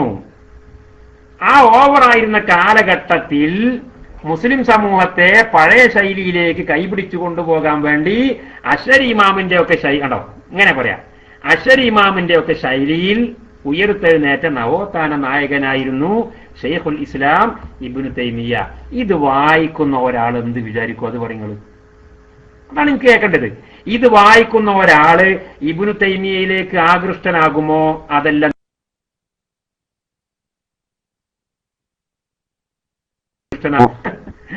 അകന്നു പോകുമോ? സ്വാഭാവികമായിട്ട് ഞാൻ പറയുന്നു, ഇബ്നു തൈമിയയിൽ കൃഷ്ണനാകുന്നു. അങ്ങനൊക്കെ സമയന അതൊക്കെ ഖതഉൻ ലാ ശക്ക ഫീ അന്നഹു ഖതഉൻ. അത്രയും എനിക്ക് ആ വിഷയത്തിലൊക്കെ പറയാനുള്ളൂ. ഞാൻ പറയട്ടെ, നിങ്ങള് ശംസുൽ ഉലമ ഈ പറഞ്ഞ ആളാരാണ്? ഈ അഷ്റഫി. മൈക്കിലേക്ക് വരാം. അദ്ദേഹം ഞാൻ ഈ പറഞ്ഞതിനോട് വിയോജിപ്പുള്ള ആളാണെങ്കിൽ മൈക്ക് എടുത്ത് ചോദിക്കാം. യോജിപ്പുള്ള ആണെങ്കിൽ നമുക്ക് പ്രശ്നമൊന്നുമില്ല. ശംസുൽ ഉലമ പറഞ്ഞത് അവിടെ ഇരിക്കട്ടെ. ഞാൻ ഈ പറഞ്ഞതിനെ കുറിച്ച് നിങ്ങളെന്ത് പറയുന്നു? അതാ എനിക്ക് കേൾക്കേണ്ടത്. ഞാൻ ഈ പറഞ്ഞതിനെ കുറിച്ച് ശംസുലുലമക്ക് എന്ത് പറയാനുണ്ടാകും? ശംസുലുലമ ഇപ്പൊ ഹയാത്തിലുള്ള ആളാണെങ്കിൽ ഞാൻ പറഞ്ഞില്ലേ, ഞാൻ വ്യക്തിഗതമായി ചിന്തിക്കുന്ന ആളാണ്. എന്നെ സംബന്ധിച്ചിടത്തോളം ആശയത്തിനാണ് പ്രാമുഖ്യം. ഈ ആശയത്തെക്കുറിച്ച് നിങ്ങൾ എന്ത് പറയുന്നു? ഈ ആശയത്തെക്കുറിച്ച് മഹാനായ ശംസുലുലമ ജീവിച്ചിരിപ്പുണ്ടായിരുന്നുവെങ്കിൽ, അദ്ദേഹത്തിന് ഇത് അറിയുമായിരുന്നെങ്കിൽ അദ്ദേഹം എന്തു പറയുമാ? അതാണ് എനിക്ക് കേൾക്കേണ്ടത്. എന്തു പറയുമായിരുന്നു? സ്വാഭാവികമായിട്ടും ഞാൻ പറയുന്നു, ഇബ്നു തൈമിയ മഹാനാണെന്ന് ചിന്തിക്കും. ചിന്തിക്കുന്നല്ല, ചിന്തിച്ചിട്ടുണ്ട്. ചിന്തിച്ച ചെറുപ്പക്കാരെ ഞാൻ കണ്ടിട്ടുണ്ട്. ചിന്തിച്ച ചെറുപ്പക്കാരെ എന്നോട് ഇത് ഉദ്ധരിച്ചിട്ടുണ്ട്. നമ്മൾ തെളിവിന്റെ അടിസ്ഥാനത്തിലല്ല ഇതൊക്കെ പറയുന്നത്. ഇബ്നു അബ്ദുൽ വഹാബിനെ കുറിച്ചും ഇതുപോലെ പറഞ്ഞത്.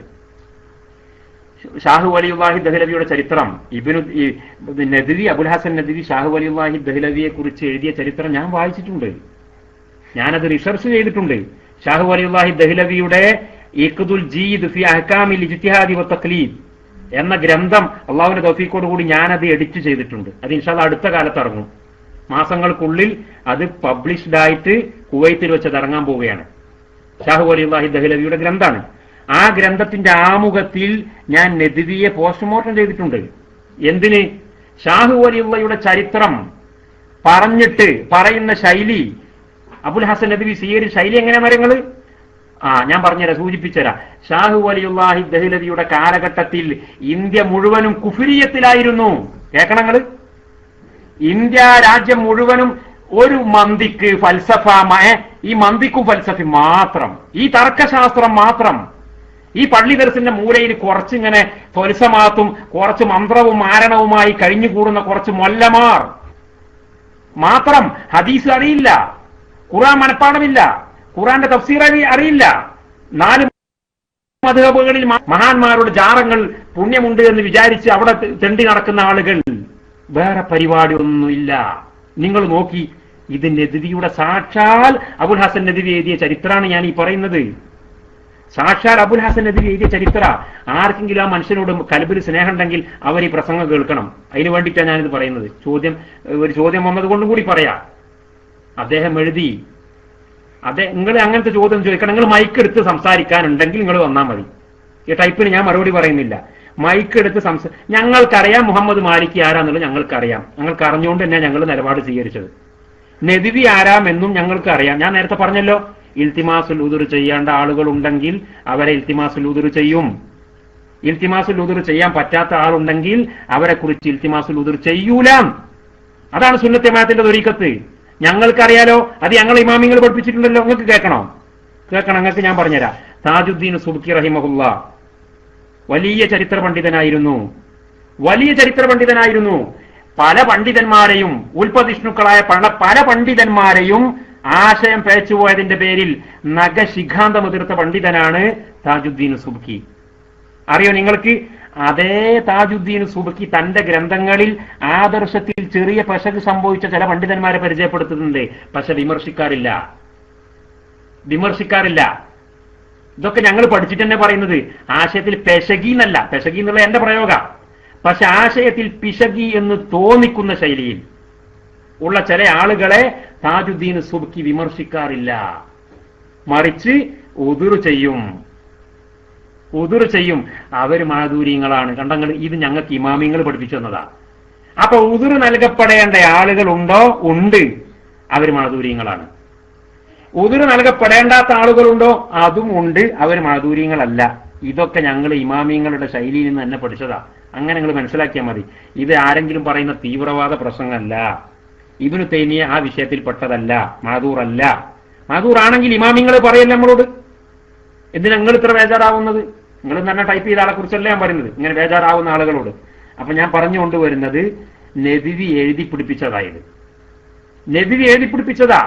ആ കാലഘട്ടത്തിൽ ഷാഹു വലിയുല്ലാഹി ദഹ്ലവി ജീവിച്ചിരുന്നതിന്റെ കാലഘട്ടത്തിലും തൊട്ട് മുമ്പുള്ള കാലഘട്ടങ്ങളിലും ഇന്ത്യയിൽ മുഴുവനും ശിർക്കായിരുന്നു. ഇന്ത്യയിലെ പണ്ഡിതന്മാർക്ക് വെളിവില്ലായിരുന്നു. അവർക്ക് വെറും കറാമത്ത് മാത്രം, വെറും തസവൂഫ് മാത്രം, വെറും മന്തിക്ക് മാത്രം, വെറും ഫൽസഫ മാത്രം, പള്ളിന്റെ മൂലക്കൽ ഇങ്ങനെ ചൊറിഞ്ഞുകൂടുന്ന സ്വഭാവം മാത്രം, ജനങ്ങളുടെ പ്രശ്നങ്ങളിൽ ഇടപെടുന്ന പരിപാടി ഇല്ലായിരുന്നു.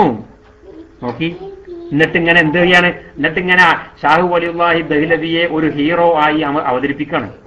ആ സാഹചര്യത്തിലാണ് മഹാനായ ഷാഹു വലിയുല്ലാഹി ദഹ്ലവി വന്നത്. ആ സാഹചര്യത്തിൽ മഹാനായ ഷാഹു വലിയുല്ലാഹി ദഹ്ലവി വന്നിട്ട് മന്തിക്ക് വേണ്ടാന്ന് പറഞ്ഞു. നുണയൊക്കെ പറയുന്നൊക്കെ പച്ച നുണയി പറയുന്നത്. മന്തിക്ക് വേണ്ടാന്ന് പറഞ്ഞു, ഫൽസഫ വേണ്ടാന്ന് പറഞ്ഞു, ഇൽമുൽ ഹിക്മത്ത് വേണ്ടാന്ന് പറഞ്ഞു, മദ്ഹബിൽ കെട്ടിപ്പിടിക്കണ്ടെന്ന് പറഞ്ഞു. പിന്നെ ഇൽമുൽ ഹദീസ് കണ്ട് പഠിപ്പിക്കാൻ തുടങ്ങി. എങ്ങനെയുണ്ട് കെട്ടുകഥ? 100% നുണയാണിത്, വെള്ളം ചേർക്കാത്ത നുണ. എന്റെ കൈവശമുണ്ട്. മഹാനായ ഷാഹു വലിയുല്ലാഹി ദഹ്ലവി എഴുതി കൊടുത്ത ഇജാസത്തിന്റെ രേഖ എന്റെ കൈവശമുണ്ട്. وكتبه أحمد بن عبد الرحيم الشهير بشاه ولي الله الدهلوي الحنفي الأشعري എന്ന് എഴുതിയത് എന്റെ കൈവശമുണ്ട്. ഞാൻ എന്റെ റിസർച്ചിൽ കൊടുത്തിട്ടുണ്ട്. സ്വഹീഹുൽ ബുഖാരിയുടെ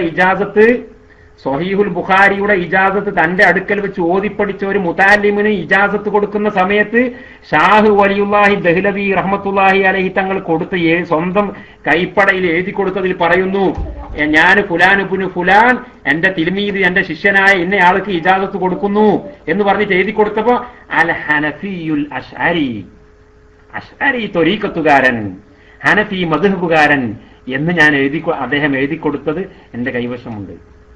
എന്നല്ല, അത് സാക്ഷാൽ വഹാബികൾ, ഉത്തരേന്ത്യയിലെ വഹാബികൾ ഷാഹു വലിയുല്ലാഹി ദഹ്ലവിയുടെ ഒരു കിതാബ് അച്ചടിക്കുന്ന സമയത്ത് അതിൽ കൊടുത്തിട്ടുണ്ട്. ഓർക്ക് മുഖില്ലല്ല, മുഖമാഫികളല്ലേ, ഇതൊക്കെ കൊടുക്കാതിരിക്കലല്ലേ വേണ്ടത് ഓരെ സംബന്ധിച്ചിടത്തോളം. പക്ഷെ അത് അറിയാതെ അള്ളാഹു തആല അവരെ കൊണ്ട് അത് കൊടുപ്പിച്ചിട്ടുണ്ട്. അത് നെറ്റിൽ ഡൗൺലോഡ് ചെയ്യാൻ കിട്ടും. അറിയോ നിങ്ങൾ? നേരം വെളുത്തിട്ടുണ്ട്. അങ്ങനത്തെ ഷാഹു വലിയുല്ലാഹി ദഹ്ലവിനെ പറ്റി പറയാ ഇന്ത്യയിൽ വഹാബി പ്രസ്ഥാനം കെട്ടിപ്പടുത്ത ആളാണ്. നിങ്ങൾ ആലോചിച്ച് നോക്കി. ഇന്ത്യയിൽ ഇല്ല, ഇത് നെറ്റിൽ കിട്ടാനായിട്ടില്ല സഹോദര, അതിപ്പോ ഇറങ്ങാൻ പോകുന്ന സാധനം എങ്ങനെ നെറ്റിൽ കിട്ടോ? ഇന്ത്യയിൽ വഹാബി പ്രസ്ഥാനം കെട്ടിപ്പടുത്തയാളാകുന്നു അബുൽ ഹസൻ നദ്വി എന്ന് ചിത്രീകരിക്കുന്ന ഒരു ചരിത്രകാരൻ. ആ ചരിത്രകാരൻ നക്ഷബന്ദി ത്വരീഖത്താന്നാ പറയേണ്ടത്, അതല്ല സുന്നി വിരുദ്ധനായിരുന്നു എന്നാ പറയേണ്ടത്? നിങ്ങൾ പറഞ്ഞോളേ. വിധി പറയുന്ന കാര്യം നിങ്ങൾക്ക് വിട്ടു, നമുക്ക് ദിശ അവതരിപ്പിക്കാനേ പറ്റും. ആ ചരിത്രകാരൻ നക്ഷബന്ദി ത്വരീഖത്തുകാരനാണെന്ന് ആരെങ്കിലും പറഞ്ഞിട്ടുണ്ടെങ്കിൽ അത് നമുക്ക് പരിചയമില്ലാത്ത നക്ഷബന്ദി ത്വരീഖത്താണ്. നമുക്ക് പരിചയമില്ലാത്ത നക്ഷബന്ദി ത്വരീഖത്ത. മാത്രമല്ല, നിങ്ങൾക്ക് കേൾക്കണോ, ഷാഹു വലിയുല്ലാഹി ദഹ്ലവി റഹ്മത്തുള്ളാഹി അലൈഹി തന്റെ കിതാബിൽ എഴുതിയിട്ടുണ്ട്, അശ്അരി ത്വരീഖത്ത് അല്ലാത്ത എല്ലാ ത്വരീഖത്തും കുല്ലുമൻ അബാ ഗൈറ എന്താ ഇനി പഠിച്ചോനെ ഇബാറത്ത് ഓർമ്മയിലേക്ക് വരുന്നില്ല. ഫമൻ അബാ എന്ന് പറഞ്ഞിട്ട് ഈ അശ്അരി ത്വരീഖത്ത് സ്വീകരിക്കാൻ മനസ്സ് വൈമനസ്യം കാണിച്ചവരെല്ലാവരും പെശകിയിട്ടുള്ളവരാണ് എന്ന് സ്വരീഹായി പറയുന്ന ഇബാറത്ത് മഹാനായ ഷാഹു വലിയുല്ലാഹി ദഹ്ലവിയുടെ അൽ ഖൈറുൽ കസീർ എന്ന് പറഞ്ഞിട്ട് ഒരു കിതാബുണ്ട് ഷാഹു വലിയുല്ലാഹി ദഹ്ലവിക്ക്. അതിന് ഖസായിനുൽ ഹിക്മത്ത് എന്നും പറയും, ഖസായിനുൽ ഹിക്മ എന്നും അതിന് പേര് പറയും. ആ കിതാബിൽ സ്വരീഹായിട്ട് ഷാഹു വലിയുല്ലാഹി ദഹ്ലവി പറഞ്ഞിട്ടുണ്ട്, അശ്അരി ത്വരീഖത്ത് എന്ന് പറഞ്ഞാൽ സ്വഹാബത്തിന്റെ മദ്ഹബാകുന്നു. എന്റെ കയ്യിലുണ്ട് അതിന്റെ നക്കലൊക്കെ, അന്ന് കൂടെ പബ്ലിക്കിൽ ടൈപ്പ് ചെയ്യേണ്ട ആവശ്യമൊന്നുമില്ലല്ലോ. ഇൻഷാ അല്ലാഹ് പുസ്തകത്തിൽ അതൊക്കെ വായിക്കാൻ കിട്ടും. അശ്അരി ത്വരീഖത്ത് എന്ന് പറഞ്ഞാൽ അത് സ്വഹാബത്തിന്റെ മദ്ഹബാകുന്നു. അശ്അരി ത്വരീഖത്ത് സ്വീകരിക്കാത്തവരെല്ലാവരും പേച്ചു പോയവരാണ്. ഷാഹു വലിയുല്ലാഹി ദഹ്ലവി ശുദ്ധമായ അറബി ഭാഷയിൽ എഴുതി വെച്ചിട്ടുള്ളതാണ്. ഈ അൽ ഖൈറുൽ കസീർ എന്ന് പറഞ്ഞ കിതാബ് ഉണ്ടല്ലോ, ഈ അൽ ഖൈറുൽ കസീർ എന്ന് പറഞ്ഞ കിതാബ്, ഞാൻ ആ കിതാബ് ബെയ്റൂത്തിൽ അച്ചടിച്ച കിതാബ് പിന്നെ എനിക്ക് കയ്യിൽ കിട്ടി. ഒരു 3-4 കൊല്ലം മുന്നേ എന്റെ കയ്യിൽ ആ കിതാബ് കിട്ടി. ഞാനതിങ്ങനെ വായിച്ചു നോക്കി.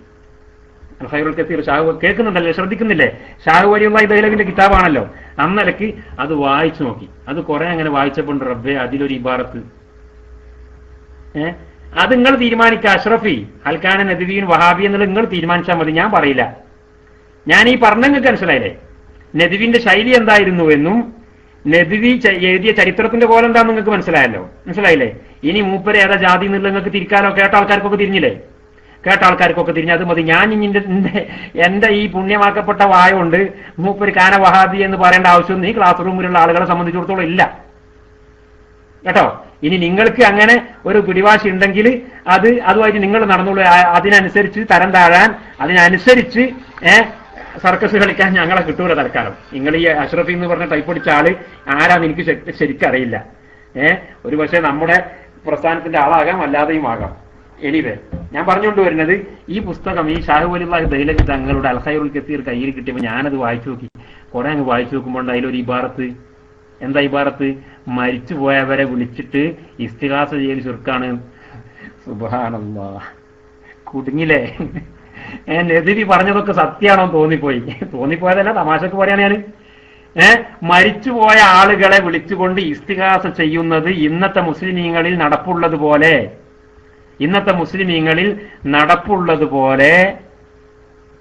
ഉള്ള ഈ ഇസ്തിഗാസ ശിർക്കാകുന്നു, കടുത്ത ശിർക്കാകുന്നു എന്ന് ഈ കിതാബില്. സുബ്ഹാനല്ലാഹ്. അങ്ങനെ ഞാനതിങ്ങനെ പെൻഡിങ്ങിൽ വെച്ചു.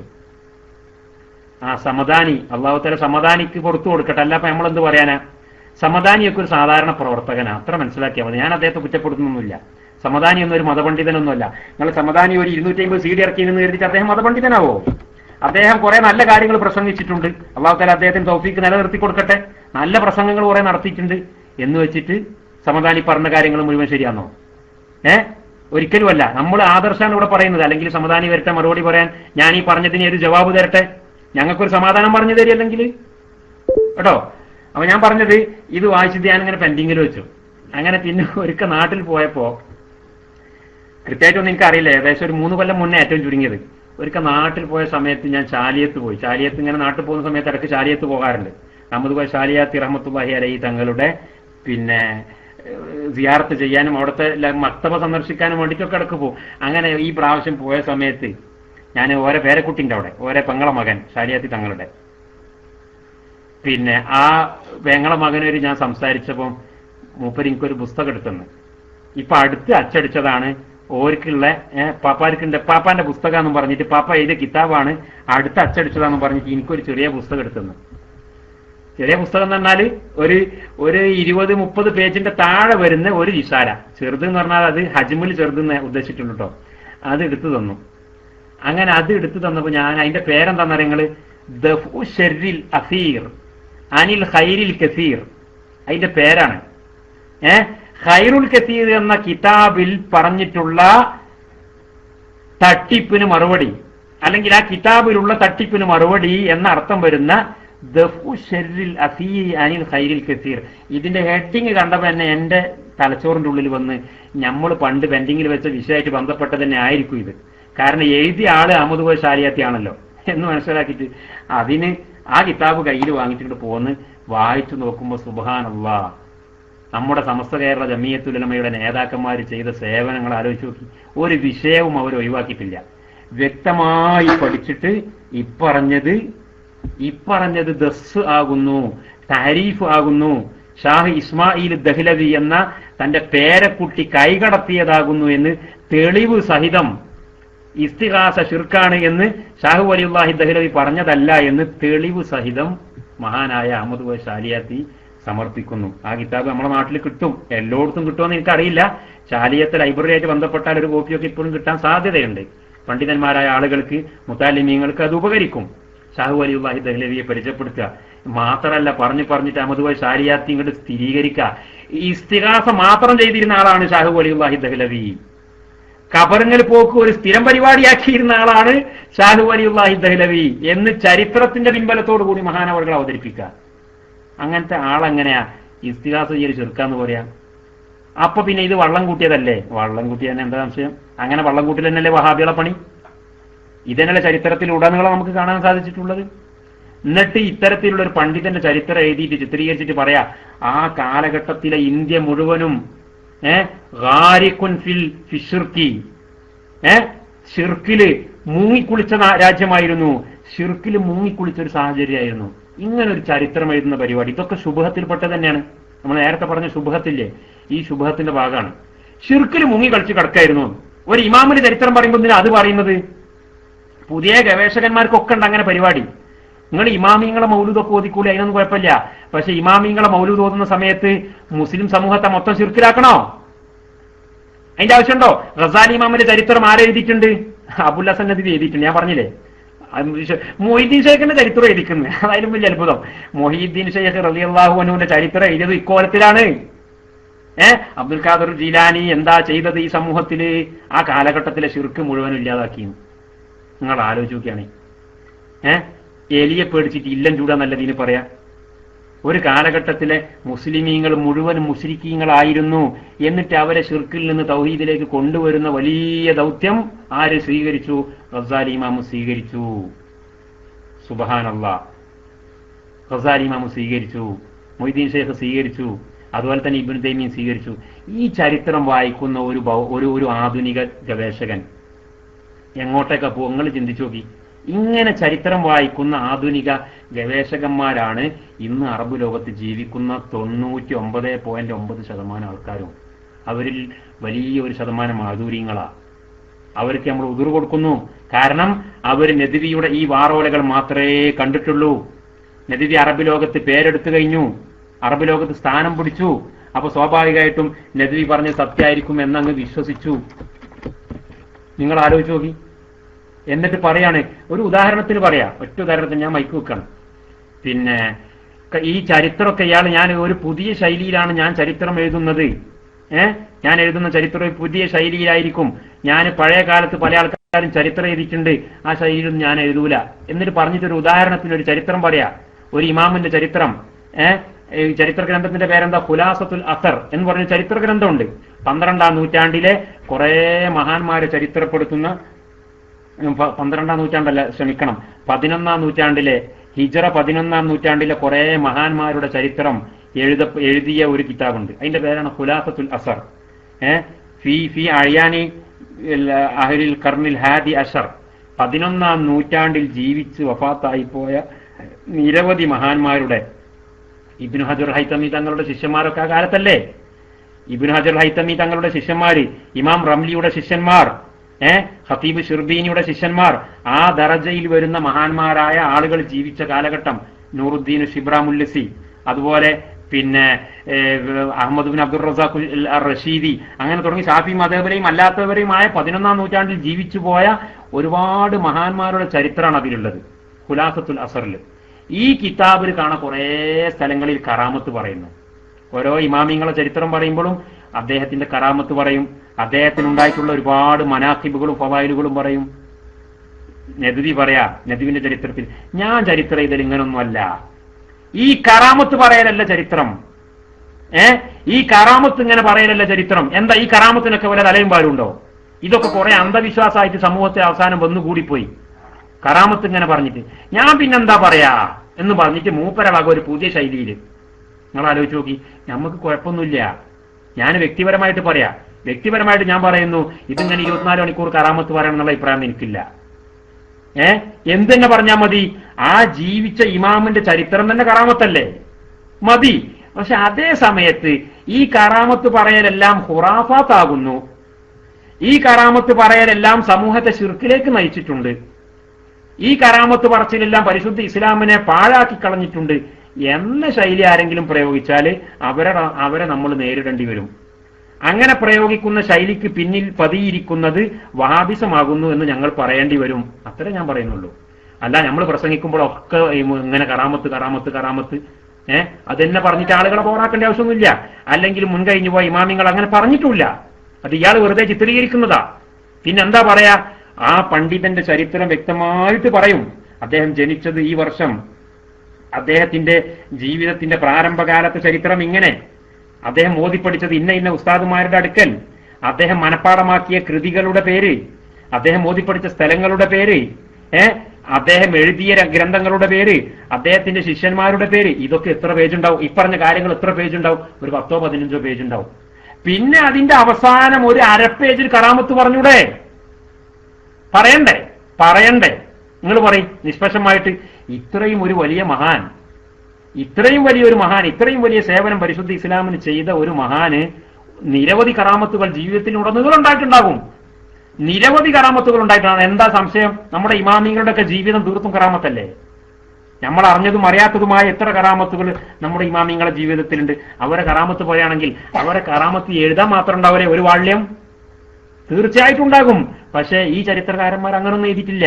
മറിച്ച് ഒരു പണ്ഡിതന്റെ ചരിത്രം എഴുതുമ്പോൾ ഒരു 10 പേജ് എഴുതുമ്പോൾ 9.5 പേജും അദ്ദേഹത്തിന്റെ ബയോഗ്രഫിയാണ് എഴുതുന്നത്. അദ്ദേഹത്തിന് ഞാൻ നേരത്തെ പറഞ്ഞതുപോലെയുള്ള ബയോഗ്രഫിയാണ് എഴുതുന്നത്. അവസാനത്തെ അര പേജിൽ കുറച്ച് കറാമത്തുകൾ എഴുതും. എന്തിന്? ഇമ്മനുഷ്യന്റെ മഹത്വം സമൂഹം അറിഞ്ഞോട്ടെ എന്ന് കരുതിയിട്ട് എഴുതുന്നതാ. അല്ലാതെ ജനങ്ങളെ മുഴുവൻ ഖുറാഫാത്തിലേക്ക് നയിച്ചുവിടാൻ വേണ്ടിയിട്ടല്ല, ജനങ്ങളെ മുഴുവൻ ഷിർക്കിലേക്ക് തള്ളിവിടാൻ വേണ്ടിയിട്ടല്ല. ഞാനും ചരിത്രം എഴുതിയിട്ടുണ്ട് അള്ളാന്റെ തൗഫീഖോട് കൂടി. കേരളത്തിന്റെ പുറത്തുള്ള ഷാഫി മദ്ഹബിലെ ഒരുപാട് മഹാന്മാരുടെ ചരിത്രം വെച്ചിട്ട് ഒരു 350 പേജുള്ള ഒരു ചരിത്രത്തിന്റെ കിതാബ് എഴുതി അറബ് ലോകത്ത് പ്രചരിപ്പിച്ചിട്ടുണ്ട്. തറാജിം ഉലമാ ഇശാഫിഇയ്യ ഫി ദിയാരിൽ ഹിന്ദിയ എന്ന് പറഞ്ഞിട്ട്. അത് വായിച്ചു നോക്കിയാൽ അറിയാം. ഞാൻ അതിൽ കറാമത്ത് പറയാതിരുന്നിട്ടില്ല, അതേ സമയത്ത് കറാമത്ത് പറയാൻ വേണ്ടി മാത്രം സമയം ചെലവഴിച്ചിട്ടുമില്ല.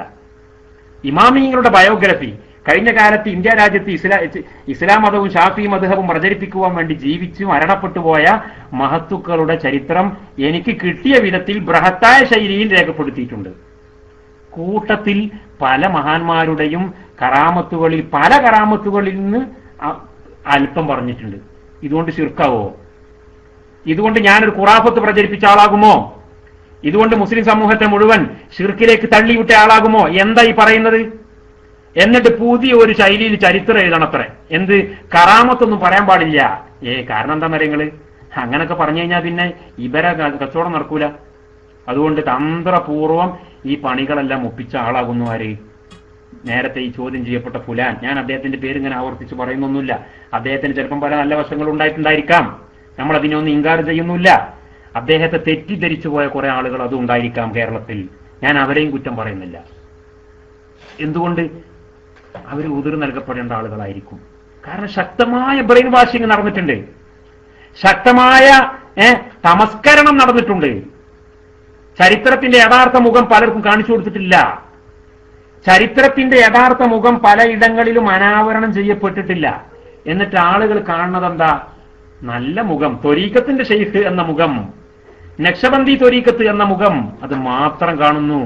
അതിന്റെ അപ്പുറം ഈ നക്ഷബന്ദിയെ മുഴുവനും അട്ടിമറിക്കുന്ന വിധത്തിൽ, ഇതിനെ മുഴുവനും തുടച്ചു മായ്ക്കുന്ന വിധത്തിൽ അദ്ദേഹം ഇവിടെ ചെയ്തു കൂട്ടിയിട്ടുള്ള പരാക്രമങ്ങളെക്കുറിച്ച് യാതൊരു അവബോധവുമില്ലാതെ പ്രസംഗിക്കുന്ന സമയത്ത് ഇങ്ങനെ മൗലൂദ് തന്നെ, ഇയാളെ മൗലൂദ് എഴുതുന്ന സമയത്ത് ഇയാളെ മൗലൂദ്.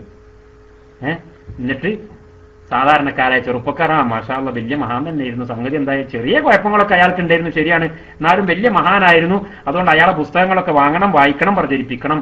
അങ്ങനെ ഒരു പുസ്തകം വാങ്ങി വീട്ടിൽ വെച്ച് ആ പുസ്തകം വായിച്ച് നമ്മൾ വെച്ചു പോകൂല, പക്ഷെ നമ്മളെ കുട്ടികൾ അത് വായിച്ച്, അല്ലെങ്കിൽ നമ്മളുടെ അത്ര പഠിപ്പും വിദ്യാഭ്യാസം ഇല്ലാത്ത ആളുകൾ അത് വായിച്ചിട്ട് മാഷാ അള്ളാ ഇബ്നു തൈമിയ്യ വലിയ മഹാനാണെന്നാണ് നദിവിയെ പോലുള്ള മഹാന്മാർ പറയുന്നത്.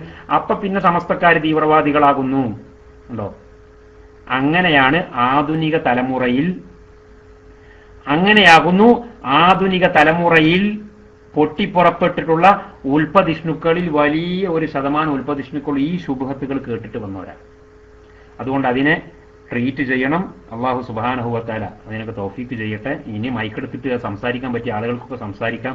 ഇതുമായി ബന്ധപ്പെട്ടതൊക്കെ ചർച്ച ചെയ്യാൻ, ചോദിക്കാൻ, പറയാൻ ഉസ്താമാരൊക്കെ ക്ലാസ് റൂമിൽ ഉണ്ടാകും.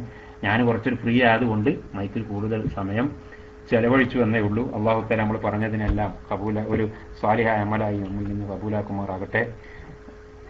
നമ്മുടെ പറഞ്ഞതിൽ എന്തെങ്കിലും മിസ്റ്റേക്കുകൾ, പ്രശ്നങ്ങൾ ഉണ്ടെങ്കിൽ അള്ളാഹു തആല പൊരുത്തപ്പെട്ട് പെരുമാറാകട്ടെ. ആമീൻ എന്ന് ദുആ ചെയ്തുകൊണ്ട് തൽക്കാലം മൈക്ക് റിലീസ് ചെയ്യുന്നു. അസ്സലാമു അലൈക്കും വറഹ്മത്തുള്ളാഹി വബറകാതുഹു.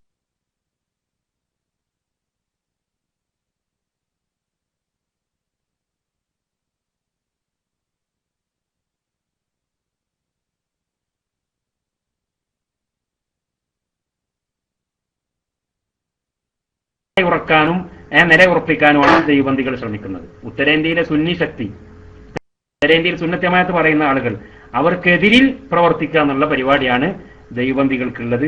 അപ്പൊ അതുകൊണ്ടും കൂടെയാണ് അവർക്ക് വഹാബിസ് ഉണ്ട് നമ്മൾ പറയുന്നത്. അല്ല വഹാബികളുടെ എല്ലാ ആശയവും ദൈവബന്ധികൾ പറയുന്നുണ്ട് എന്ന അർത്ഥത്തിലല്ല. തബ്ലീഗ് എന്ന് പറഞ്ഞാൽ ദൈവബന്ധി തന്നെ. തബ്ലീഗും ദൈവബന്ധി ഏകദേശം സെയിം ആണ്. ഓക്കെ, മൈക്കൂടുന്നു.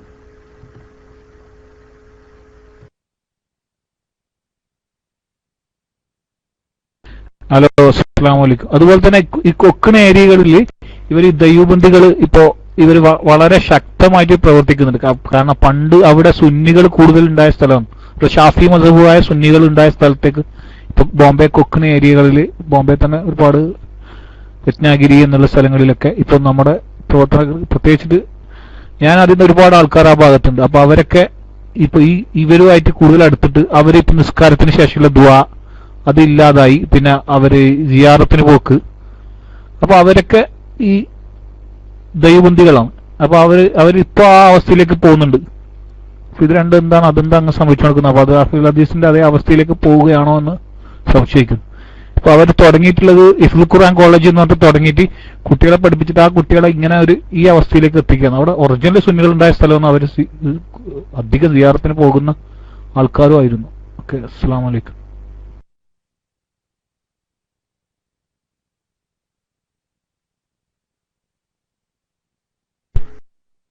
വലൈക്കും സ്സലാം വറഹ്മത്തുള്ളാഹി വബറകാതുഹു. നമ്മൾ ഈ വിഷയം പലപ്പോഴും പറഞ്ഞിട്ടുള്ളതാണ്. ഈ ദൈവബന്ധികളെ കുറിച്ചും തബ്ലീഗാരെ കുറിച്ചും അതിലേക്ക് പിന്നെ ആളുകൾ പോകുന്നതിനെ കുറിച്ചും ഒക്കെയുള്ള വിഷയങ്ങൾ പലപ്പോഴും നമ്മൾ ചർച്ച ചെയ്താണ്.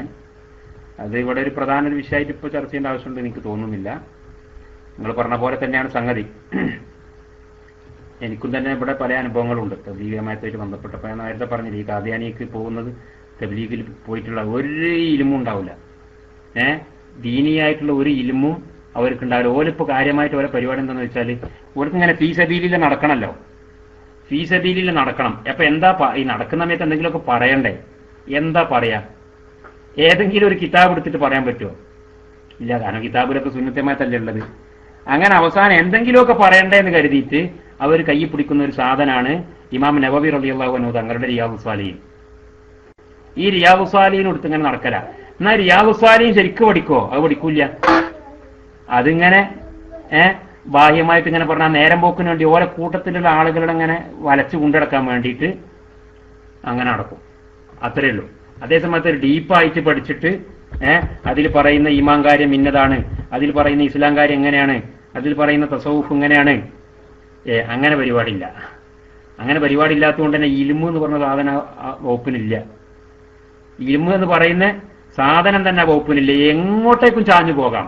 നിങ്ങൾ ആലോചിച്ച് നോക്കി, തബ്ലീഗ് ജമാഅത്തിൽ ഇത്ര, ഞാൻ നേരത്തെ ഇന്നലെ പറഞ്ഞ വിഷയം, തബ്ലീഗ് ജമാഅത്തിൽ പോയിട്ട് ഇത്ര സജീവമായിട്ട് ഒരു വക്ത് നിസ്കാരം പോലും ഒഴിവാക്കാത്ത, ഒരു വക്ത് നിസ്കാരം ജമാഅത്ത് മിസ്സാവാത്ത ഒരു മനുഷ്യൻ, സുബഹിയുടെ ജമാഅത്ത് ഒരിക്കൽ പള്ളിയിൽ വെച്ച് നഷ്ടപ്പെട്ടപ്പോൾ അതിന്റെ പേരിൽ വീട്ടിൽ വന്ന് പൊട്ടിക്കരഞ്ഞ ഒരു മനുഷ്യൻ തബ്ലീഗിൽ നിന്ന് ഖാദിയാനിസത്തിലേക്ക് പോയി എന്ന് പറഞ്ഞാൽ അതിന്റെ അർത്ഥം തങ്ങളൊന്ന് പറയും.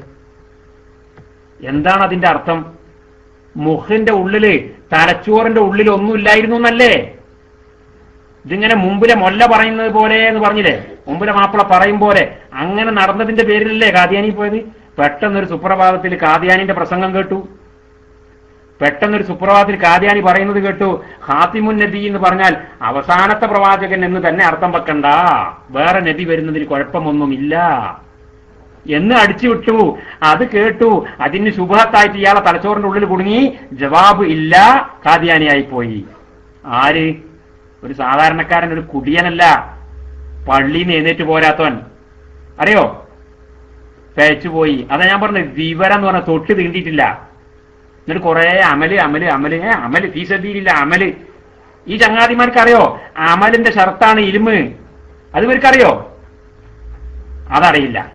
ആ ഇൽമ് സമ്പാദിക്കാൻ വേണ്ടിയാണ് സുന്നത്ത് ജമാഅത്ത് പ്രേരിപ്പിക്കുന്നത്. എന്നിട്ട് ഇൽമ് അനുസരിച്ച് അമല് ചെയ്യാനാ പ്രേരിപ്പിക്കുന്നത്. ഇതല്ല, അമലങ്ങനെ ചെയ്യാ, തീരെ ഇൽമില്ല. അങ്ങനത്തെ ഇറ്റങ്ങളെ തന്നെയാണ് ശൈത്താൻ വന്ന് തട്ടിക്കൊണ്ടോല്. അറിയോ? കണ്ടില്ല നിങ്ങൾ? എത്ര ഉദാഹരണമാണ് നിങ്ങൾക്ക്?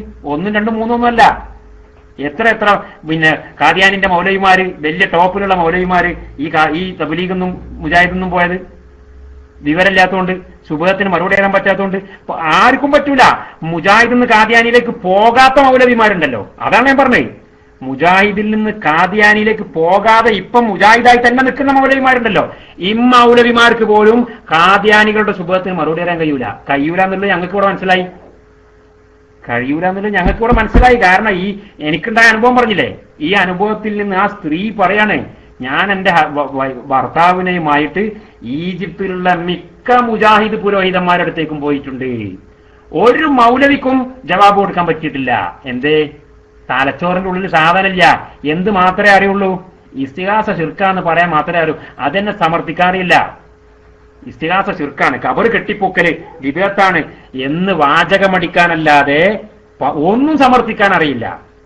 പരിശുദ്ധ ഇസ്ലാമിന്റെ ആധികാരികത പറയാൻ അറിയില്ല പടുജാഹിലീങ്ങൾ. അപ്പൊ അതുകൊണ്ട് സുന്നത്ത് ജമാഅത്തിന്റെ ശൈലി അതല്ല. ഇൽമ് പഠിപ്പിച്ച് ആ ഇൽമിനനുസരിച്ച് അമല് ചെയ്യാൻ പ്രേരിപ്പിക്കലാണ്. അതാണ് സുന്നത്ത് ജമാഅത്തിന്റെ ശൈലി. അതല്ലാത്തതൊക്കെ പേച്ചു പോകും. അതുകൊണ്ട് തന്നെയാണ് തബ്ലീഗ് ജമാഅത്തിന്റെ ആളുകൾ വിശ്വാസത്തിൽ പലയിടങ്ങളിലും പേച്ചു പോയിട്ടുള്ളത്, കർമ്മങ്ങളിൽ പലയിടങ്ങളിലും പേച്ചു പോയിട്ടുള്ളത് എന്ന് ഓർമ്മപ്പെടുത്തുന്നു. മൈക്ക് വിടുന്നു. അത് ഒരാൾ റൈസാൻ ചെയ്യുന്ന റാസിഖ് ദോഹ മൈക്കിലേക്ക് വന്നോളൂ.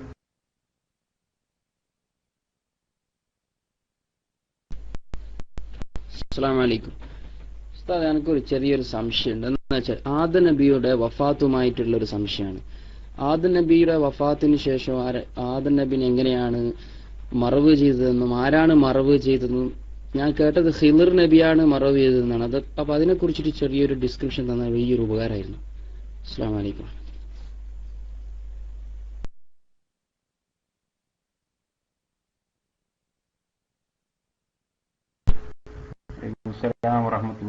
എനിക്കതിനെ പറ്റി അറിയില്ല കേട്ടോ. ആദം നബി അലൈഹി ഇസ്ലാമിന്റെ വഫാത്തുമായിട്ട് ബന്ധപ്പെട്ട കാര്യങ്ങളൊന്നും എനിക്കറിയില്ല.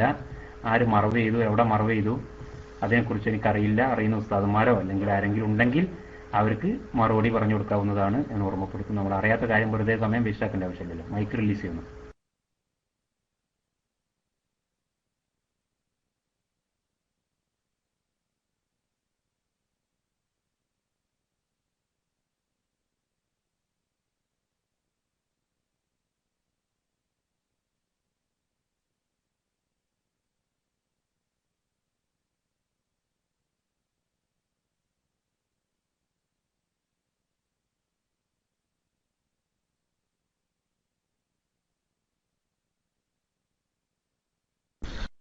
അസ്സലാമു അലൈക്കും വറഹ്മത്തുള്ളാഹി വബറകാതുഹു.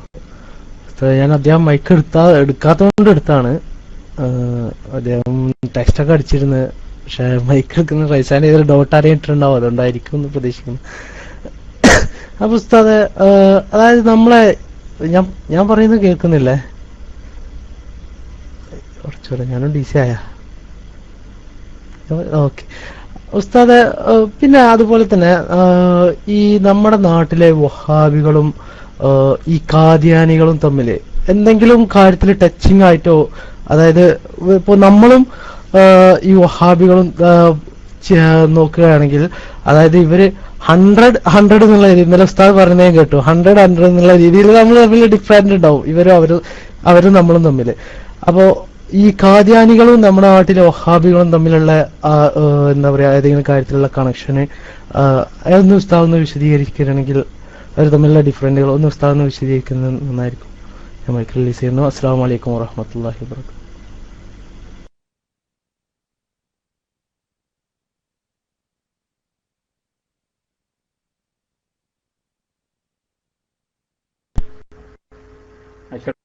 നിങ്ങൾ മൈക്ക് കൊണ്ടേ നിയാസ്, ഈ കാദ്യാനികളും വഹാബികളും തമ്മിലുള്ള ഡിഫറൻസ് എന്ന് പറഞ്ഞാൽ അത് ഇപ്പൊ വിശദീകരിക്കുക എന്ന് പറഞ്ഞാലൊക്കെ സമയം പിടിക്കൂലേ? കാദ്യാനികൾ യഥാർത്ഥത്തില് മുർത്തദ്ദീങ്ങളാണ്, കാഫിരീങ്ങളാണ്. അവർ നബി സല്ലല്ലാഹു അലൈഹി വസല്ലം തങ്ങളുടെ ശേഷം വേറെ പ്രവാചകൻ വന്നിട്ടുണ്ടെന്ന് വിശ്വസിക്കുന്ന ആളുകളാണ്. അതേസമയത്ത് വഹാബിക്ക് ആ വിശ്വാസമില്ലല്ലോ.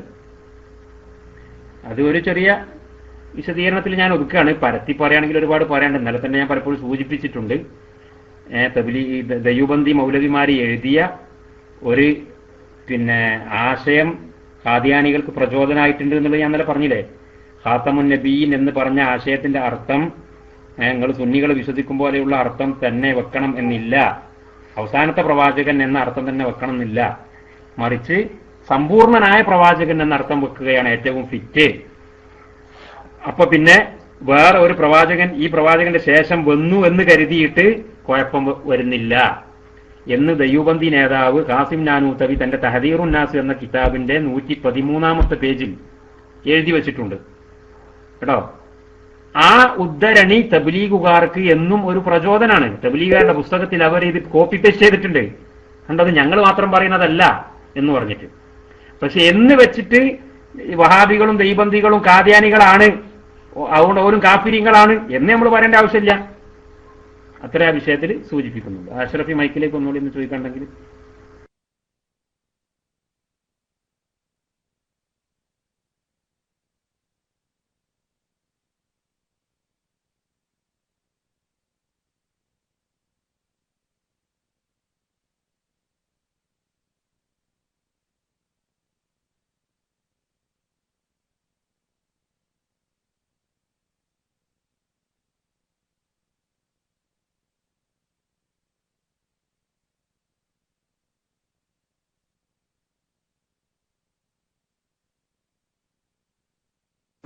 ഹലോ, അസ്സലാമു അലൈക്കും. അഷ്റഫിക്ക് മൈക്ക് വേണ്ടേ? 999. ഇത് ഞാൻ നമ്മളോട് പറഞ്ഞ അഷ്റഫി ആണോ എന്നറിയില്ല. സുനിയ, ഹലോ, നിങ്ങൾക്ക് മൈക്ക് വേണ്ടേ? അതെ അതെ, ആ അതല്ലേ. ഏതായാലും നിങ്ങൾക്ക് മൈക്ക് വേണമെങ്കിൽ നേരത്തെ ടൈപ്പ് ചെയ്യുന്നിരുന്നു. അപ്പൊ നിങ്ങൾക്ക് മൈക്ക് വേണമെങ്കിൽ മൈക്കിലേക്ക് വന്നോളൂ. അതുപോലെ നമ്മുടെ അബു അമീനിൽ ഐഡിയിൽ ആരാണെന്നറിയില്ല, അയാൾക്ക് മൈക്ക് വേണമെങ്കിൽ മൈക്ക് എടുക്കാം. നമ്മൾ ലബ്ബ അല്ലല്ലോ. അബു അമീനിൽ ഐഡിയിൽ ആരാണ്? ലബ്ബയാണോ?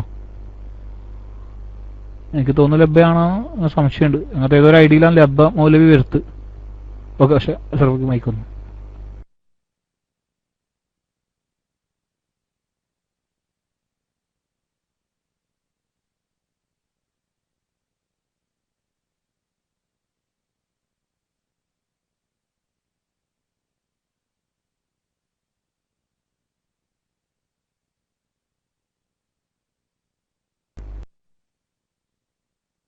ഹലോ, അസ്സലാമു അലൈക്കും. അഷ്റഫി ലോക്ക് ഓൺ മൈക്ക് എന്നില്ല, അവിടെ ഒന്ന് ക്ലിക്ക് ചെയ്ത്